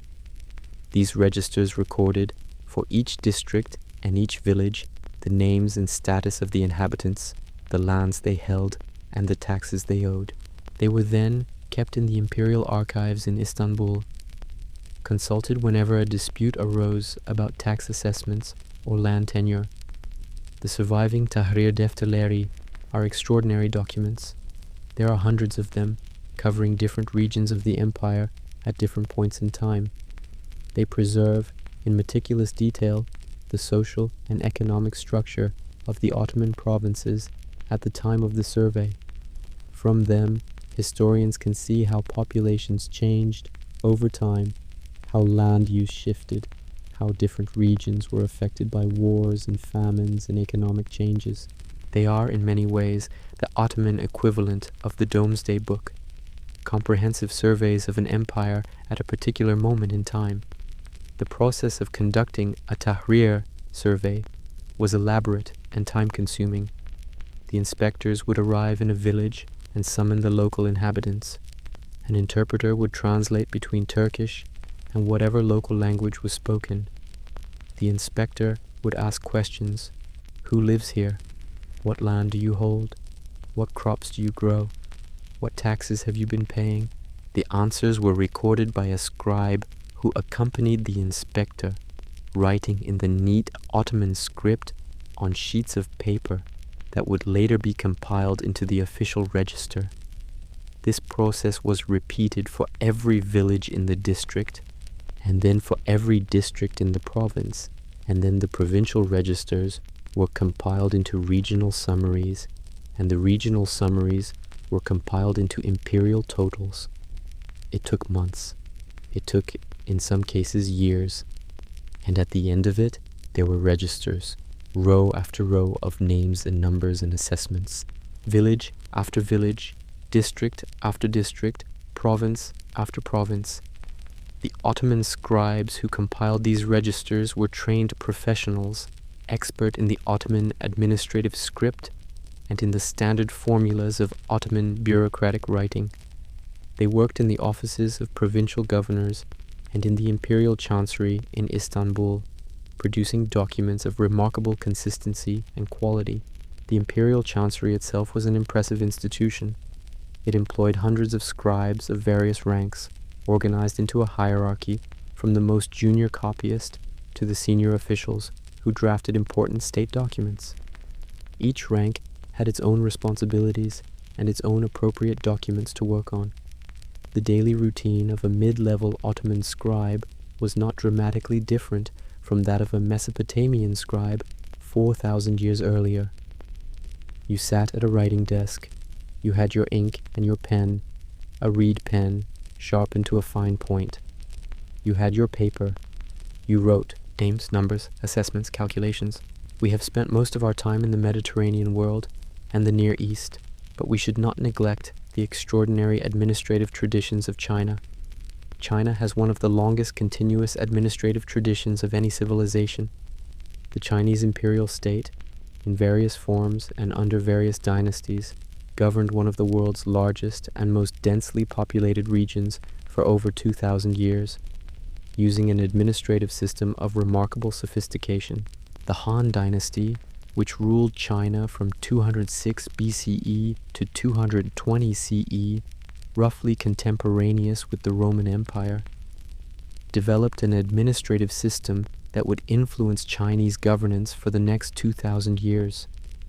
The Han state was organized into a hierarchy of administrative units: the central government, the commanderies, roughly equivalent to provinces, the counties, and below the counties, the villages and townships. At each level, officials were responsible for collecting taxes, maintaining order, registering the population, managing irrigation and other infrastructure, and reporting to higher authorities. The examination system for selecting government officials, the imperial examination system, was developed during the Han period and refined over subsequent centuries. Officials were selected, in theory at least, on the basis of their knowledge of the Confucian classics, and their ability to write correctly and expressively in classical Chinese. This examination system was one of the most distinctive features of the Chinese administrative tradition. A successful candidate in the imperial examinations would begin a career that was defined largely by paperwork, memorials and reports to higher authorities, responses to directives from above, tax records and census records and judicial records. The Chinese administrative tradition also produced elaborate record-keeping systems. The household registration system, the huji, required every household in the empire to be registered with the local government, recording the names, ages, and occupations of all household members. These records were the basis for tax assessment and for labor service obligations. The huji records were compiled at regular intervals, annually in some periods, and the results were summarized and reported up the administrative hierarchy, from the village to the county to the commandery to the central government. The central government's archives in the capital contained records from all parts of the empire, reports on harvest conditions, on natural disasters, on military activities, on the activities of local officials. All of this information flowed upward through the administrative hierarchy to the emperor and his advisors. The scale of this record-keeping was staggering. A single census of the Han Empire might record the names, ages, and occupations of 50 million people or more. The records generated by this census and by all the subsequent tax records and court records and administrative reports would have filled enormous archives. Much of this material has been lost over the centuries, destroyed in the wars and upheavals that periodically engulfed China, burned, or simply left to decay. But enough has survived to give us a remarkable picture of how the Chinese administrative system worked. One remarkable survival is a set of documents on bamboo strips, thin strips of bamboo on which text was written with a brush and ink, then bound together with string into books. From the Han period, found in tombs in Hunan province. These documents include legal codes, administrative regulations, military treatises, and practical manuals on a variety of subjects. They tell us not just what the laws were, but how they were applied in practice, how local officials dealt with specific situations, what the daily administrative reality of a Han County official looked like. It looked, broadly speaking, familiar. Numbers, records, reports, more numbers. The Chinese administrative tradition developed its own distinctive forms and styles. The long memorial written to the emperor in the correct literary style, the local report in the appropriate administrative format. But the underlying logic was the same as everywhere else: counting, recording, reporting. We have been traveling for a long time now. We have visited ancient Mesopotamia and Egypt, the Roman Empire, medieval Europe, the Ottoman Empire, and Imperial China. We have met grain administrators and tax collectors, scribes and archive keepers, surveyors and census takers.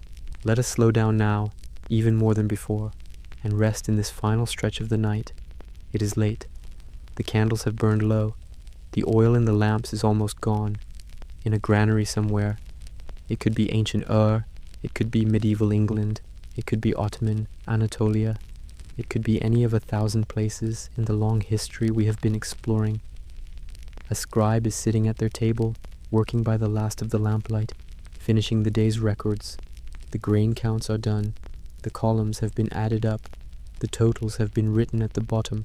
The scribe reviews the work carefully, checks the addition, checks the subtraction, checks the final figures. Everything balances. The tablet, or papyrus, or parchment, or paper, is set aside to dry. The scribe stretches their fingers. Long hours of writing. The hand is tired. Outside, the city is quieter now. It is late. The markets have closed. The workers have gone home. The fires in the furnaces and forges are banked for the night. The moon is rising. Its light falls through the small window of the counting house, silvering the rows of storage jars, the stacked tablets on the shelves, the surface of the table. The scribe gathers their tools, covers the ink pot, puts away the stylus. One more day recorded. One more day of the long, slow work of administration. Tomorrow, more deliveries will come. More grain, more oil, more animals. More rations will go out. More workers will come to receive their wages in kind. More numbers will accumulate in the records. But that is tomorrow. Tonight, the counting house is quiet. The tablets rest on their shelves. The grain rests in its jars. The numbers wait. There is a concept in philosophy and aesthetics called the sublime, the experience of confronting something so vast, so ancient, so much greater than oneself that it produces a kind of awe. We usually associate the sublime with dramatic things, mountain ranges, oceanic storms, the night sky full of stars. But I would like to suggest that there is a kind of administrative sublime as well. Consider the sheer quantity of record-keeping that has taken place over the course of human civilization. The clay tablets of Mesopotamia, the papyrus rolls of Egypt and Rome, the bamboo strips of Han China, the parchment registers of medieval Europe, the paper files of the Ottoman Empire, the leather-bound ledgers of the Age of Commerce. Each one of these documents represents a moment, a scribe sitting down, picking up a writing implement, pressing or drawing or brushing marks on a surface, recording something. Millions of such moments, hundreds of millions, perhaps billions across the full span of human history. All of those moments, accumulated and layered, form the documentary record of human civilization, the great pile of human record-keeping. It is, if you think about it in the right way, overwhelming in its scale, but it is also, in its own way, deeply peaceful, because the thing about all that record-keeping is that it is, at its core, an act of faith that the future exists, an act of faith that what is written down will be available to be read again, an act of faith that tomorrow will come, and the day after that, and the years, and the decades, and the centuries after that.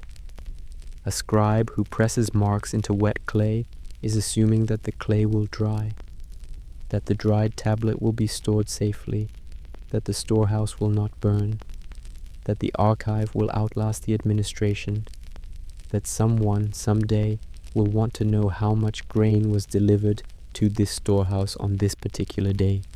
Most of the time, these assumptions are wrong. Most records are lost. Most storehouses do burn. Most archives are destroyed. Most clay tablets crumble to dust.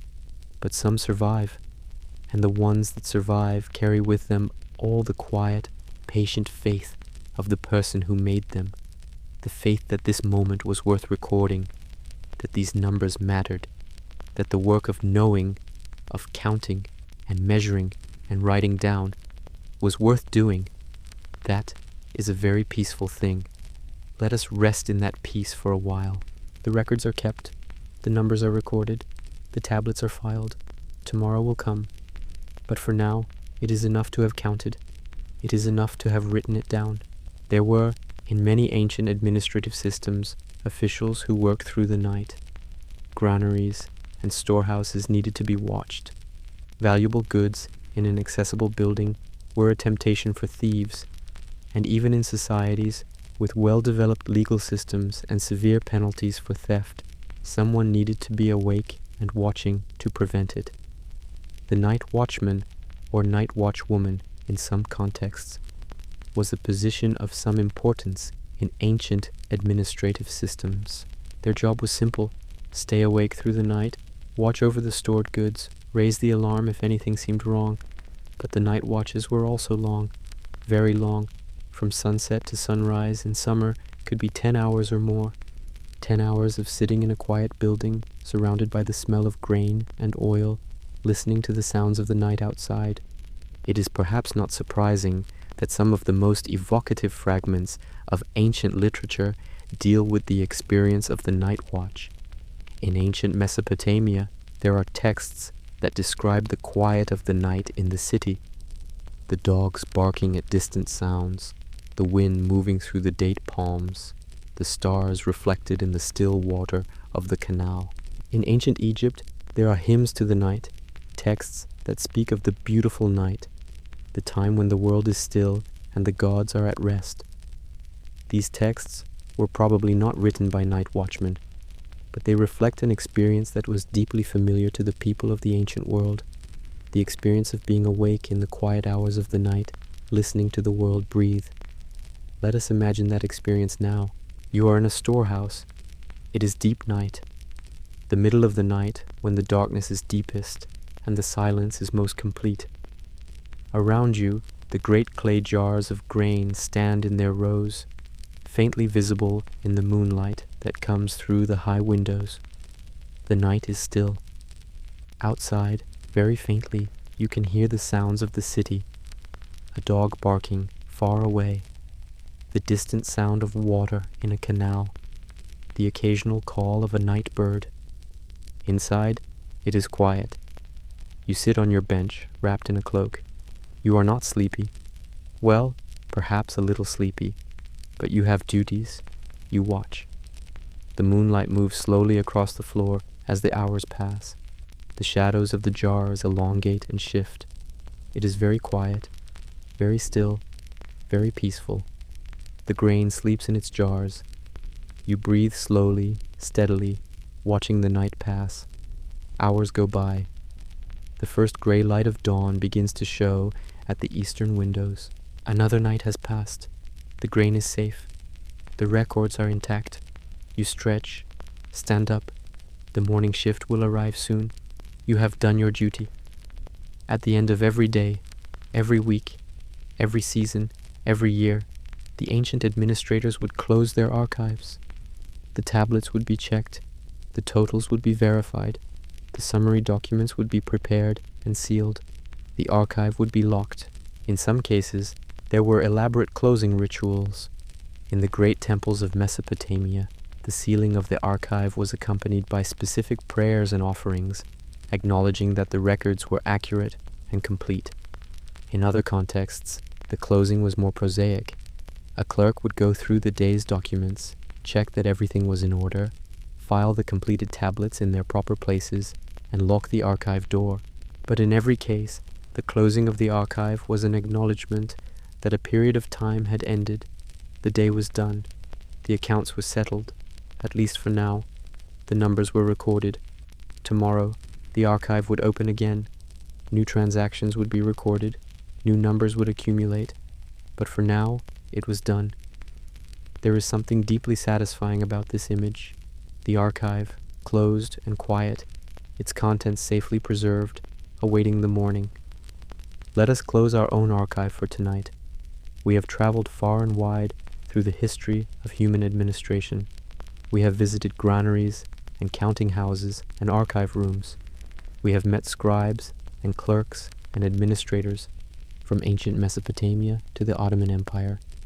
We have seen that the impulse to count and record is as old as civilization itself, that humans, wherever they have lived and whatever language they have spoken, have felt the need to write things down, to preserve the record of their economic lives, to know what they had and what they owed and what was owed to them.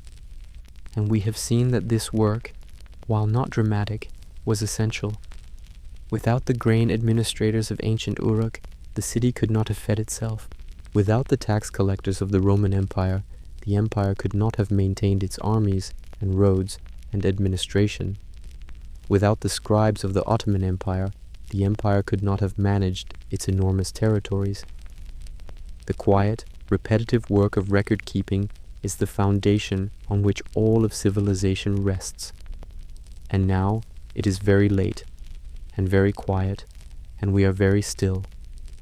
The archive is closed, the numbers are recorded, the tablets are safe on their shelves. Before we fully close our eyes, let us visit one more ancient civilization, one that has kept its secrets longer than most. The Indus Valley Civilization, also known as the Harappan Civilization, flourished in what is now Pakistan and northwestern India from approximately 3300 to 1300 BCE. At its height, between 2600 and 1900 BCE, It was one of the largest civilizations in the ancient world, with a population that may have exceeded 5 million people. The Indus Valley cities, Mohenjo-Daro, Harappa, Dholavira, and others were remarkably well planned. They had grid-patterned streets, sophisticated drainage systems, large public baths, and substantial granary buildings. And they had writing. The Indus script is one of the great unsolved mysteries of archaeology. Several thousand objects with Indus script inscriptions have been found, mostly small stone seals, carved with geometric signs and animal images. The seals were probably used to mark ownership of goods or to authenticate trade transactions. But the Indus script has never been deciphered. Nobody knows what language it represents or what the signs mean. The inscriptions are too short. Most are just 5 or 6 signs, to allow the statistical analysis that has helped decipher other ancient scripts. What we can say is that the seals were used in an administrative context. They were found in the storehouses and market areas of the Indus cities. They were the tools of merchants and administrators. Someone, 4,000 years ago, pressed a carved stone seal into a clay tag attached to a bundle of goods. The clay hardened, and the impression of the seal was preserved. What was in the bundle? Who sent it? Where was it going? What was it worth? We do not know. The script that would tell us those things is silent, but the seal is there. The impression in the clay is there. The bureaucratic impulse is there. Even in a civilization whose writing remains undeciphered, even in a civilization from which no texts have been read, the evidence of careful, systematic record-keeping survives. Counting, recording, always counting, always recording. It is the deepest human impulse, after perhaps the impulse to eat and sleep, to know what you have, to write it down, to remember. We have spoken of grain and oil at some length. Let us now turn our attention to cattle, and to the very specific administrative practice of the Egyptian cattle census. In ancient Egypt, cattle were counted by the state at regular intervals. This was not a casual arrangement. It was a formal, bureaucratic process that took place on a set schedule, typically every 2 years. The results of each cattle count were used as the basis for tax assessment. If you owned cattle, you owed taxes proportional to the number of cattle you owned. The cattle census was called, in Egyptian, the numbering of all large and small cattle. It covered not just cattle in the modern sense, but also sheep, goats, donkeys, and pigs. Every animal was counted, categorized by type and sex and age, and recorded. The records of the cattle census survive in various forms. There are papyri listing the results of local censuses, the numbers of animals in a particular district broken down by type. There are hieroglyphic inscriptions on the walls of tombs where wealthy Egyptians liked to record, among other things, the impressive number of cattle they owned. A typical tomb inscription of a prosperous Middle Kingdom official might include a list of his cattle, not because it was poetically interesting, but because it was a statement of wealth and status. 3,000 head of cattle, 200 oxen, 50 donkeys. These are the numbers that defined a person's economic importance in ancient Egypt, and they were counted carefully and regularly by state officials. The cattle census officials would travel to the farms and estates of the district. They would observe the herds. They would count. An assistant would press the tally into clay or write the numbers on papyrus. Type by type, the count proceeded. Adult male cattle, adult female cattle, young cattle. Each category separate and distinct. Then the next farm, then the next. It was slow work. Cattle are not particularly cooperative census subjects. They move around. They tend to cluster together, making exact counting difficult. A competent cattle census official would have developed techniques for managing this, separating animals into smaller groups, counting systematically from one end of the herd to the other. But even with good technique, it was slow. Day after day of counting cattle across a large estate. The numbers accumulated in the census records. The taxes were assessed. The state's picture of the agricultural economy grew a little more detailed, a little more accurate, and somewhere a herd of cattle stood in a field in the late afternoon light, utterly indifferent to the fact that they were being counted. They stood, they breathed, they chewed their cud. The count went on. Let us breathe with the cattle for a moment, slowly, steadily. Breathe in, breathe out. The field is warm. The light is golden. The animals are calm. Count, and count, and count. Let us visit a Greek island, and let us visit it very gently. The island of Crete in the eastern Mediterranean Sea was the center of the Minoan civilization, which flourished from roughly 3000 to 1100 BCE. The Minoans built large and elaborate palace complexes, most famously the Palace of Knossos, excavated by Arthur Evans in the early 20th century, that were centers of political, economic, and religious life. The Minoan palaces were, among other things, administrative centers. They controlled the agricultural production of their surrounding territories, organized the distribution of goods, and managed large workforces of specialized craftsmen and agricultural workers. And they kept records. The earliest Minoan script, which Evans called Linear A, has not been deciphered. We have tablets with Linear A inscriptions, but we cannot read them. They are, like the Indus script, silent. But a later script, Linear B, which was used by the Mycenaean Greeks, who eventually took over parts of Crete and the mainland, has been deciphered.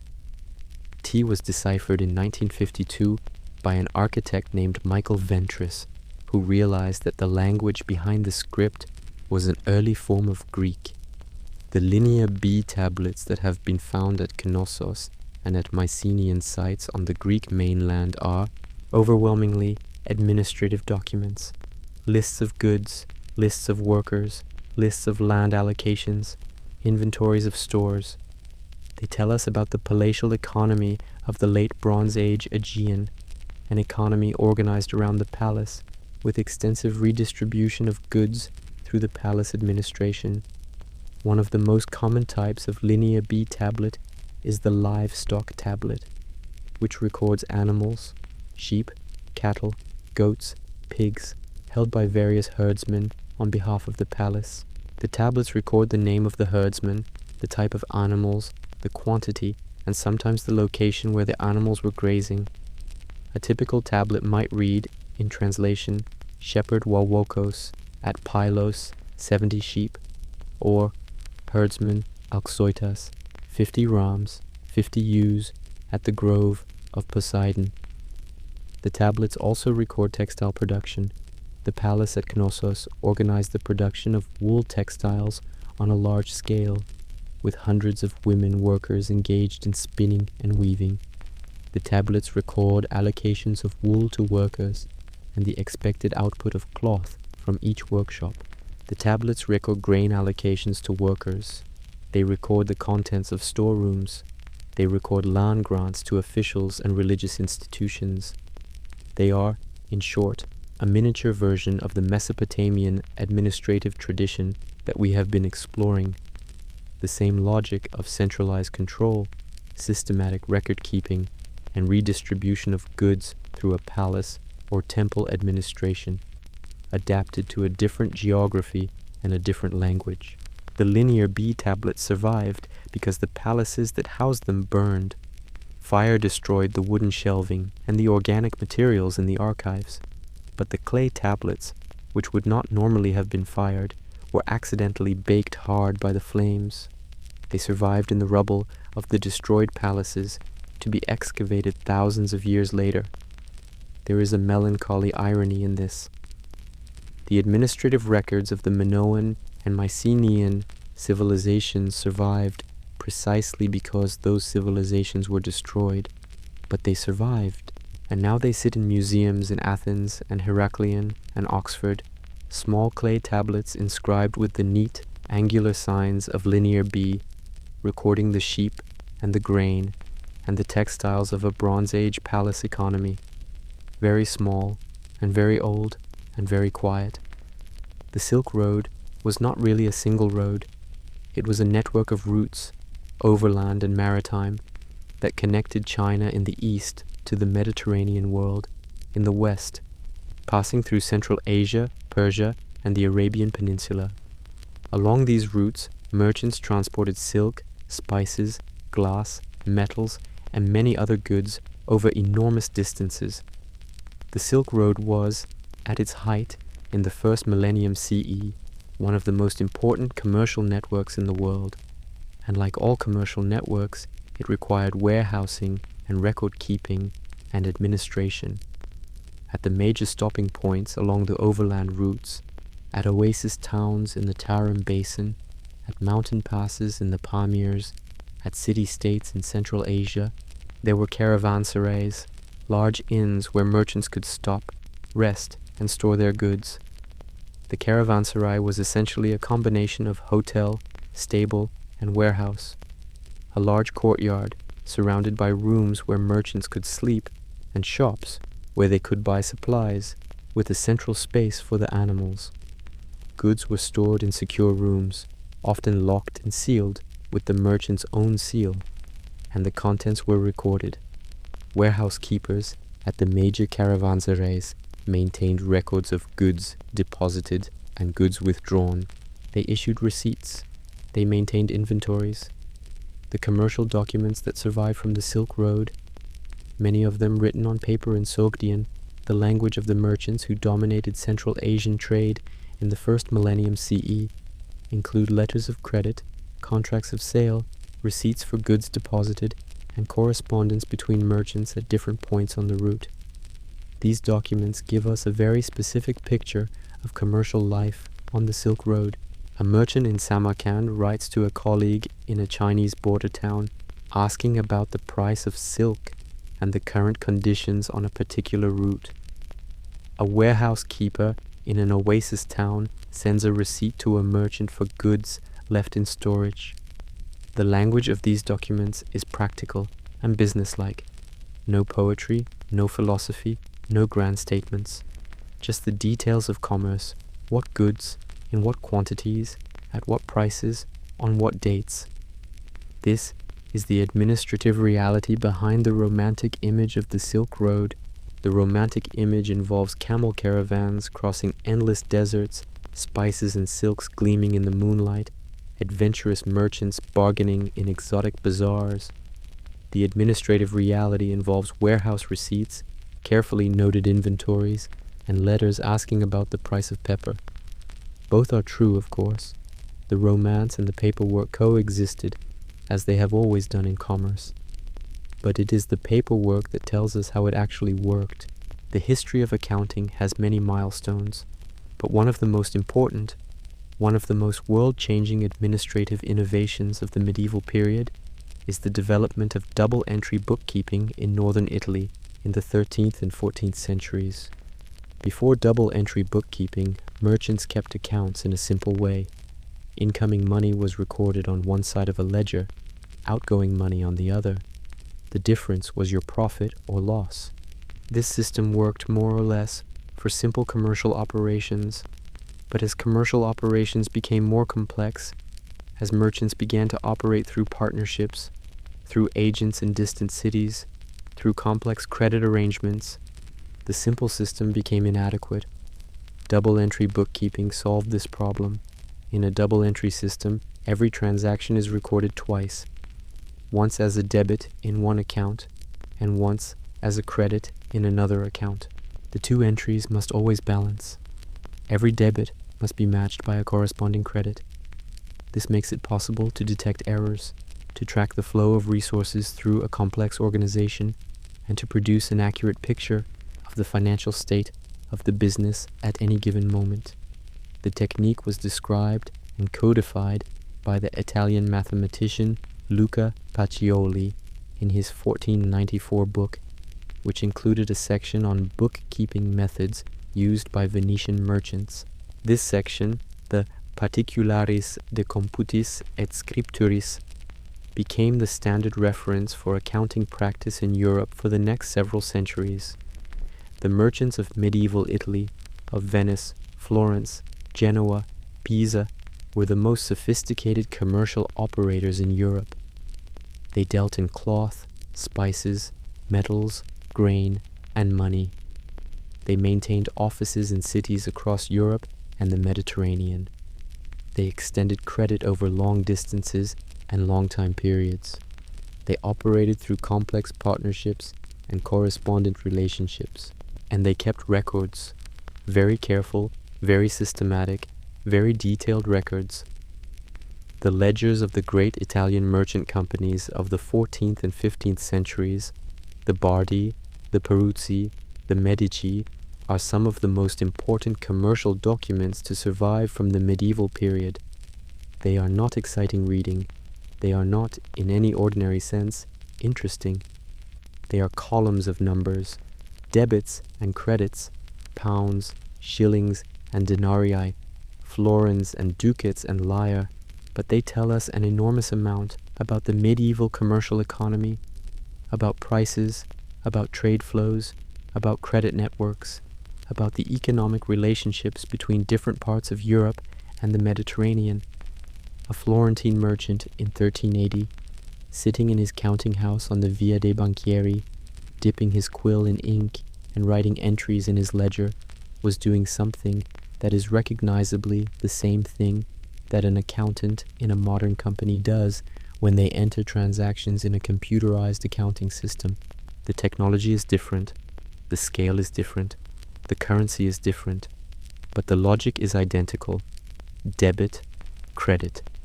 Every transaction has two sides. Every side is recorded. The total always balances. The ledger is calm. The numbers add up. The spice trade was one of the great drivers of late medieval and early modern commerce. Pepper, cinnamon, nutmeg, cloves, cardamom. These were enormously valuable commodities in medieval Europe. They were used for flavoring food, for preserving meat, for making medicines and perfumes, and simply as luxury items that demonstrated wealth and status. Most of the important spices came from Southeast Asia and South Asia, the Spice Islands, the Maluku Islands in modern Indonesia, Sri Lanka, India, and other tropical regions.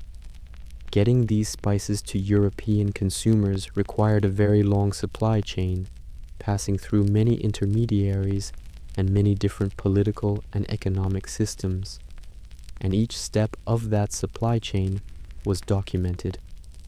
At the source, in the islands and coastal ports where spices were produced, local merchants would purchase spices from the producers and prepare them for export. They would be dried, cleaned, weighed, and packed into sacks or containers. At every subsequent step of the journey, at the ports where the spices were loaded onto ships, at the intermediate ports where cargoes were transferred from one ship to another, or from ships to overland caravans at the final destinations in Europe, the spices were weighed and recorded. The ship's manifest was the key document. When a merchant ship loaded its cargo, a manifest was prepared listing every item in the cargo hold. For each item, the manifest recorded the quantity, the type of goods, the name of the owner, and the freight charges. One copy of the manifest was kept by the ship's captain. Another copy was held by the owner of the goods.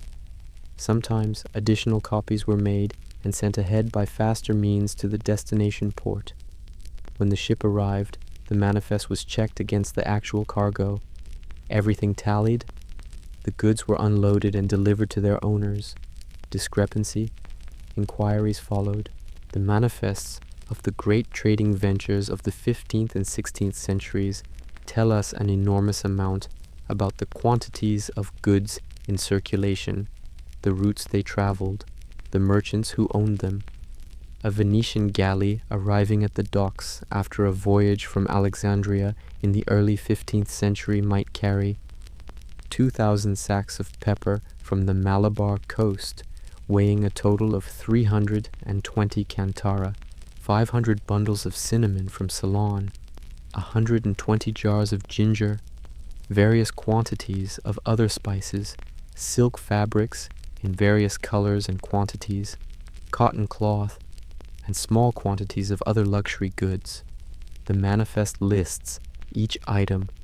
The customs officials at the Venetian customs house, the Dogana da Mar, would check each item as it was unloaded, assess the customs duty, and record the receipt of the goods.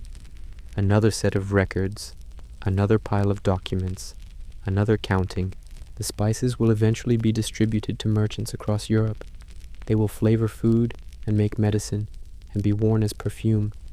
They will be consumed and forgotten, but the manifests will remain, the customs records will remain, the merchant's ledger will remain, the counting survives. In the 17th and 18th centuries, the great chartered trading companies of Northern Europe, the Dutch East India Company, the VOC, the English East India Company, the French Compagnie des Indes, operated some of the most sophisticated commercial enterprises the world had ever seen.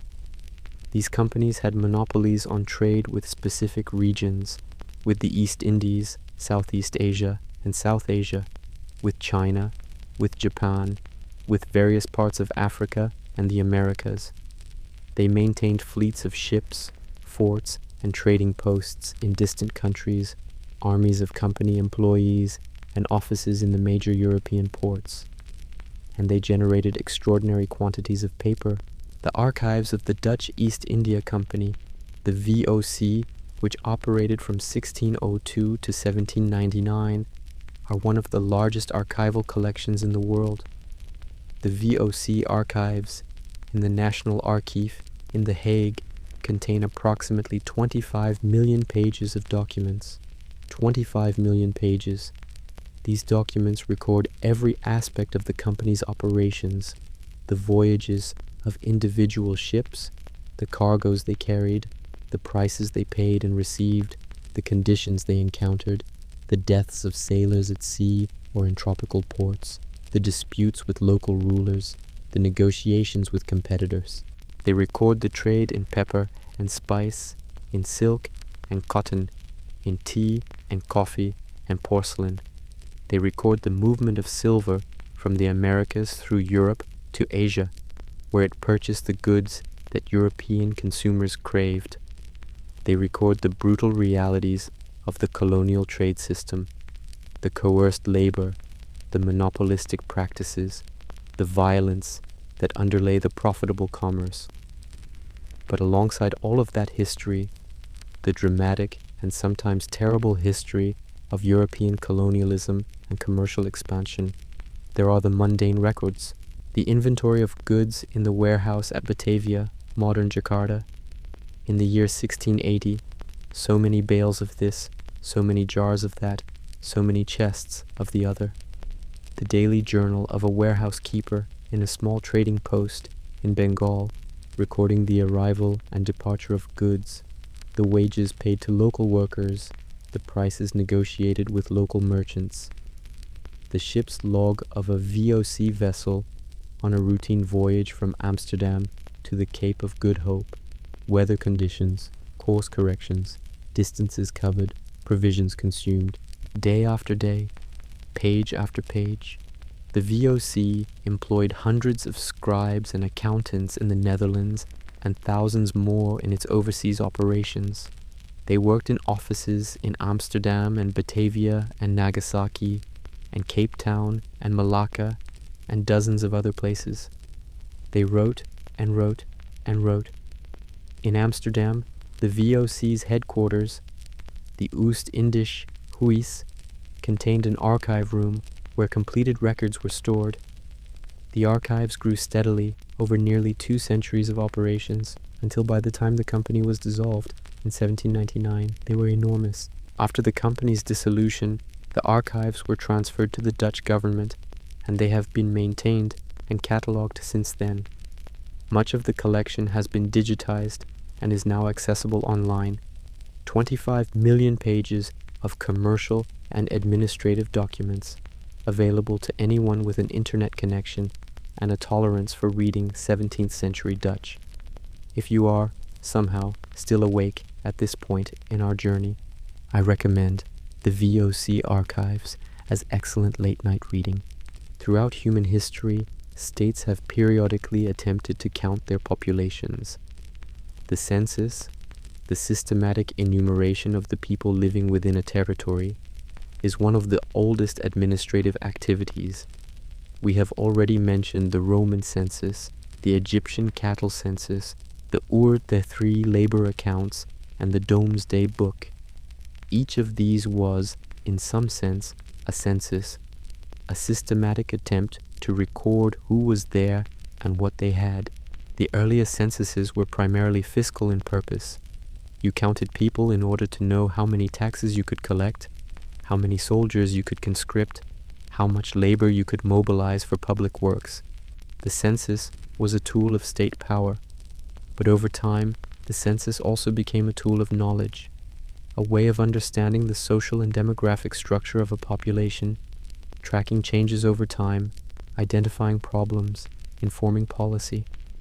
The United States has conducted a census every 10 years since 1790, as required by the Constitution. The first census was a relatively simple affair. Enumerators went door to door, counting the number of people in each household, distinguishing between free persons and enslaved persons, and making a few basic demographic distinctions. But the census grew more detailed and more sophisticated over time. By the 19th century, it was collecting information on occupation, birthplace, property, and many other characteristics. By the 20th century, it had become an elaborate statistical undertaking, employing thousands of enumerators and producing volumes of detailed tables. The census records themselves, the original schedules on which the enumerators wrote down the details of each household, are preserved in national archives and are a remarkable historical resource. For genealogists, they are often the most important source of information about their ancestors. For historians, they are an invaluable picture of the social and economic structure of American society at specific points in time. But the collection of census data was, at the household level, a very mundane process. An enumerator knocks on a door. Someone opens it. The enumerator asks questions: name, age, occupation, birthplace, parents' birthplaces. The answers are written down in a neat hand in the appropriate columns of the census schedule. House by house, street by street, the enumerator makes their way through the district. Thousands of entries, every entry similar to the last, varying only in the specific details. John Smith, age 42, farmer, born New York. Mary Smith, age 38, keeping house, born Pennsylvania. Thomas Smith, age 15, farm laborer, born New York. Sarah Smith, age 12, attending school, born New York. House after house, the day passes, the schedule fills up, and eventually all those individual schedules, from all those enumerators, in all those districts, in all those states, are collected and tabulated, and the result is a picture of the entire nation. How many people live in the United States? Where do they live? What do they do? Where do they come from? These questions, answered by the systematic, door-by-door, name-by-name work of census-taking, shaped policy and planning and understanding for the next 10 years. And then it was done again. Most of the documents we have discussed in this long journey have been official administrative records generated by states, institutions, and large commercial enterprises. But ordinary people also generated administrative documents, and some of them have survived. Among the most charming surviving historical documents are the letters, the personal and business letters, of ordinary people in various periods of history. We have the letters of Roman soldiers stationed on Hadrian's Wall, writing home to their families in continental Europe, or asking a friend to send them socks and warm underwear. The famous Vindolanda tablets, thin wooden sheets with writing on them, preserved in the waterlogged soil at the Vindolanda fort in Northumberland, England. One of the Vindolanda tablets is a birthday party invitation.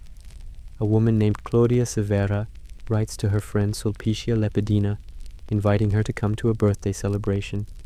It is a friendly, informal letter, written partly by a professional scribe and partly by Claudia Severa herself. The bit she wrote herself is less neat than the scribe's work, but affectionate. To Sulpicia Lepidina, wife of Cerialis, from Claudia Severa. Greetings. I invite you, sister, earnestly to come to me on the third day before the Ides of September, that is on the 11th, for the celebration of my birthday. A birthday invitation, written almost 2,000 years ago, on a thin wooden tablet in a military fort on the cold northern frontier of the Roman Empire. This is not grand history. It is not the history of kings and battles and empires. It is the history of two women, friends, making ordinary plans to celebrate an ordinary birthday. And it has survived. We have the letters of medieval merchants, preserved in Italian and German and Flemish archives, discussing business and family matters in the intimate, practical tone of people who are used to communicating across distance.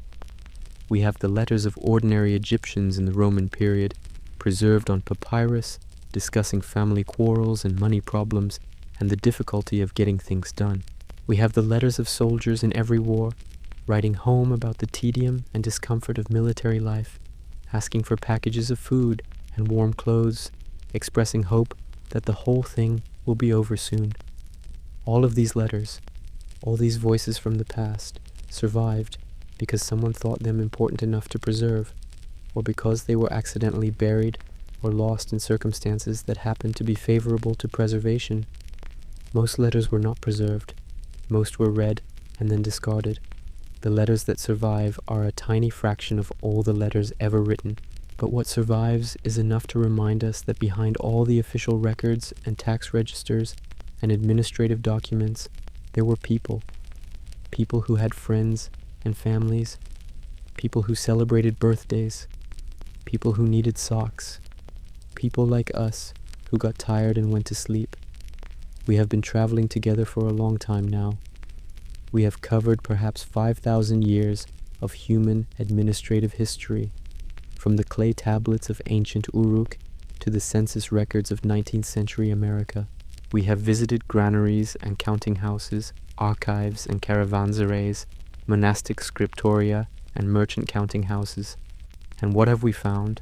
We have found continuity, the same impulse, to know, to count, to record, running through every civilization and every period. The same basic activities, inventory, taxation, registration, accounting.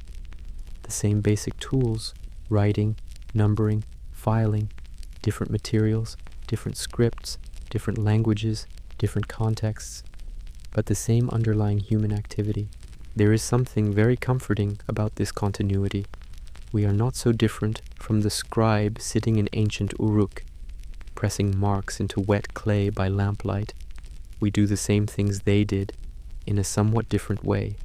We make lists, we count things, we write numbers down, we file documents, we worry about whether the totals balance, we wonder if the accounts are complete, we make sure the records are accurate.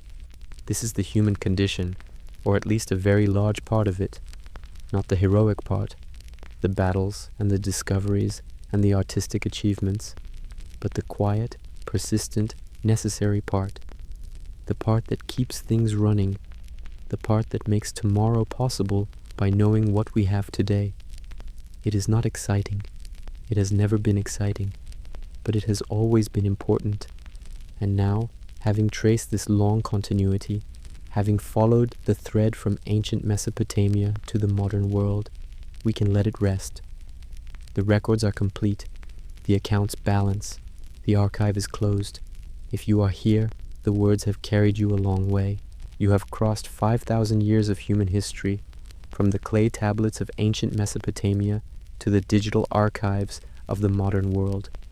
You have visited granaries and counting houses, archive rooms and scribal schools, caravanserais and medieval monasteries.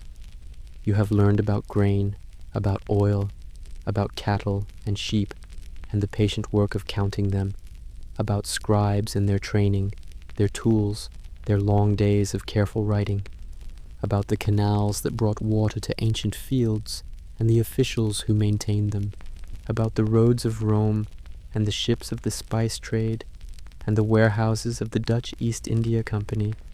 You have traveled very far, and very slowly, and through some of the least dramatic, but most essential history that humans have ever made. The history of counting, the history of writing things down, the history of knowing what you have. It is enough, more than enough. You do not need to go anywhere else tonight. You are already where you need to be, in the quiet, in the dark, letting the long history of human record-keeping settle around you like silt settling in a slow river, fine and soft and covering everything. The numbers rest, the tablets rest, the scribes, all of them, from Kushim in ancient Uruk to the last clerk in the last counting house, rest. And you can rest too. Everything is counted, everything is known, everything is in the record. Good night.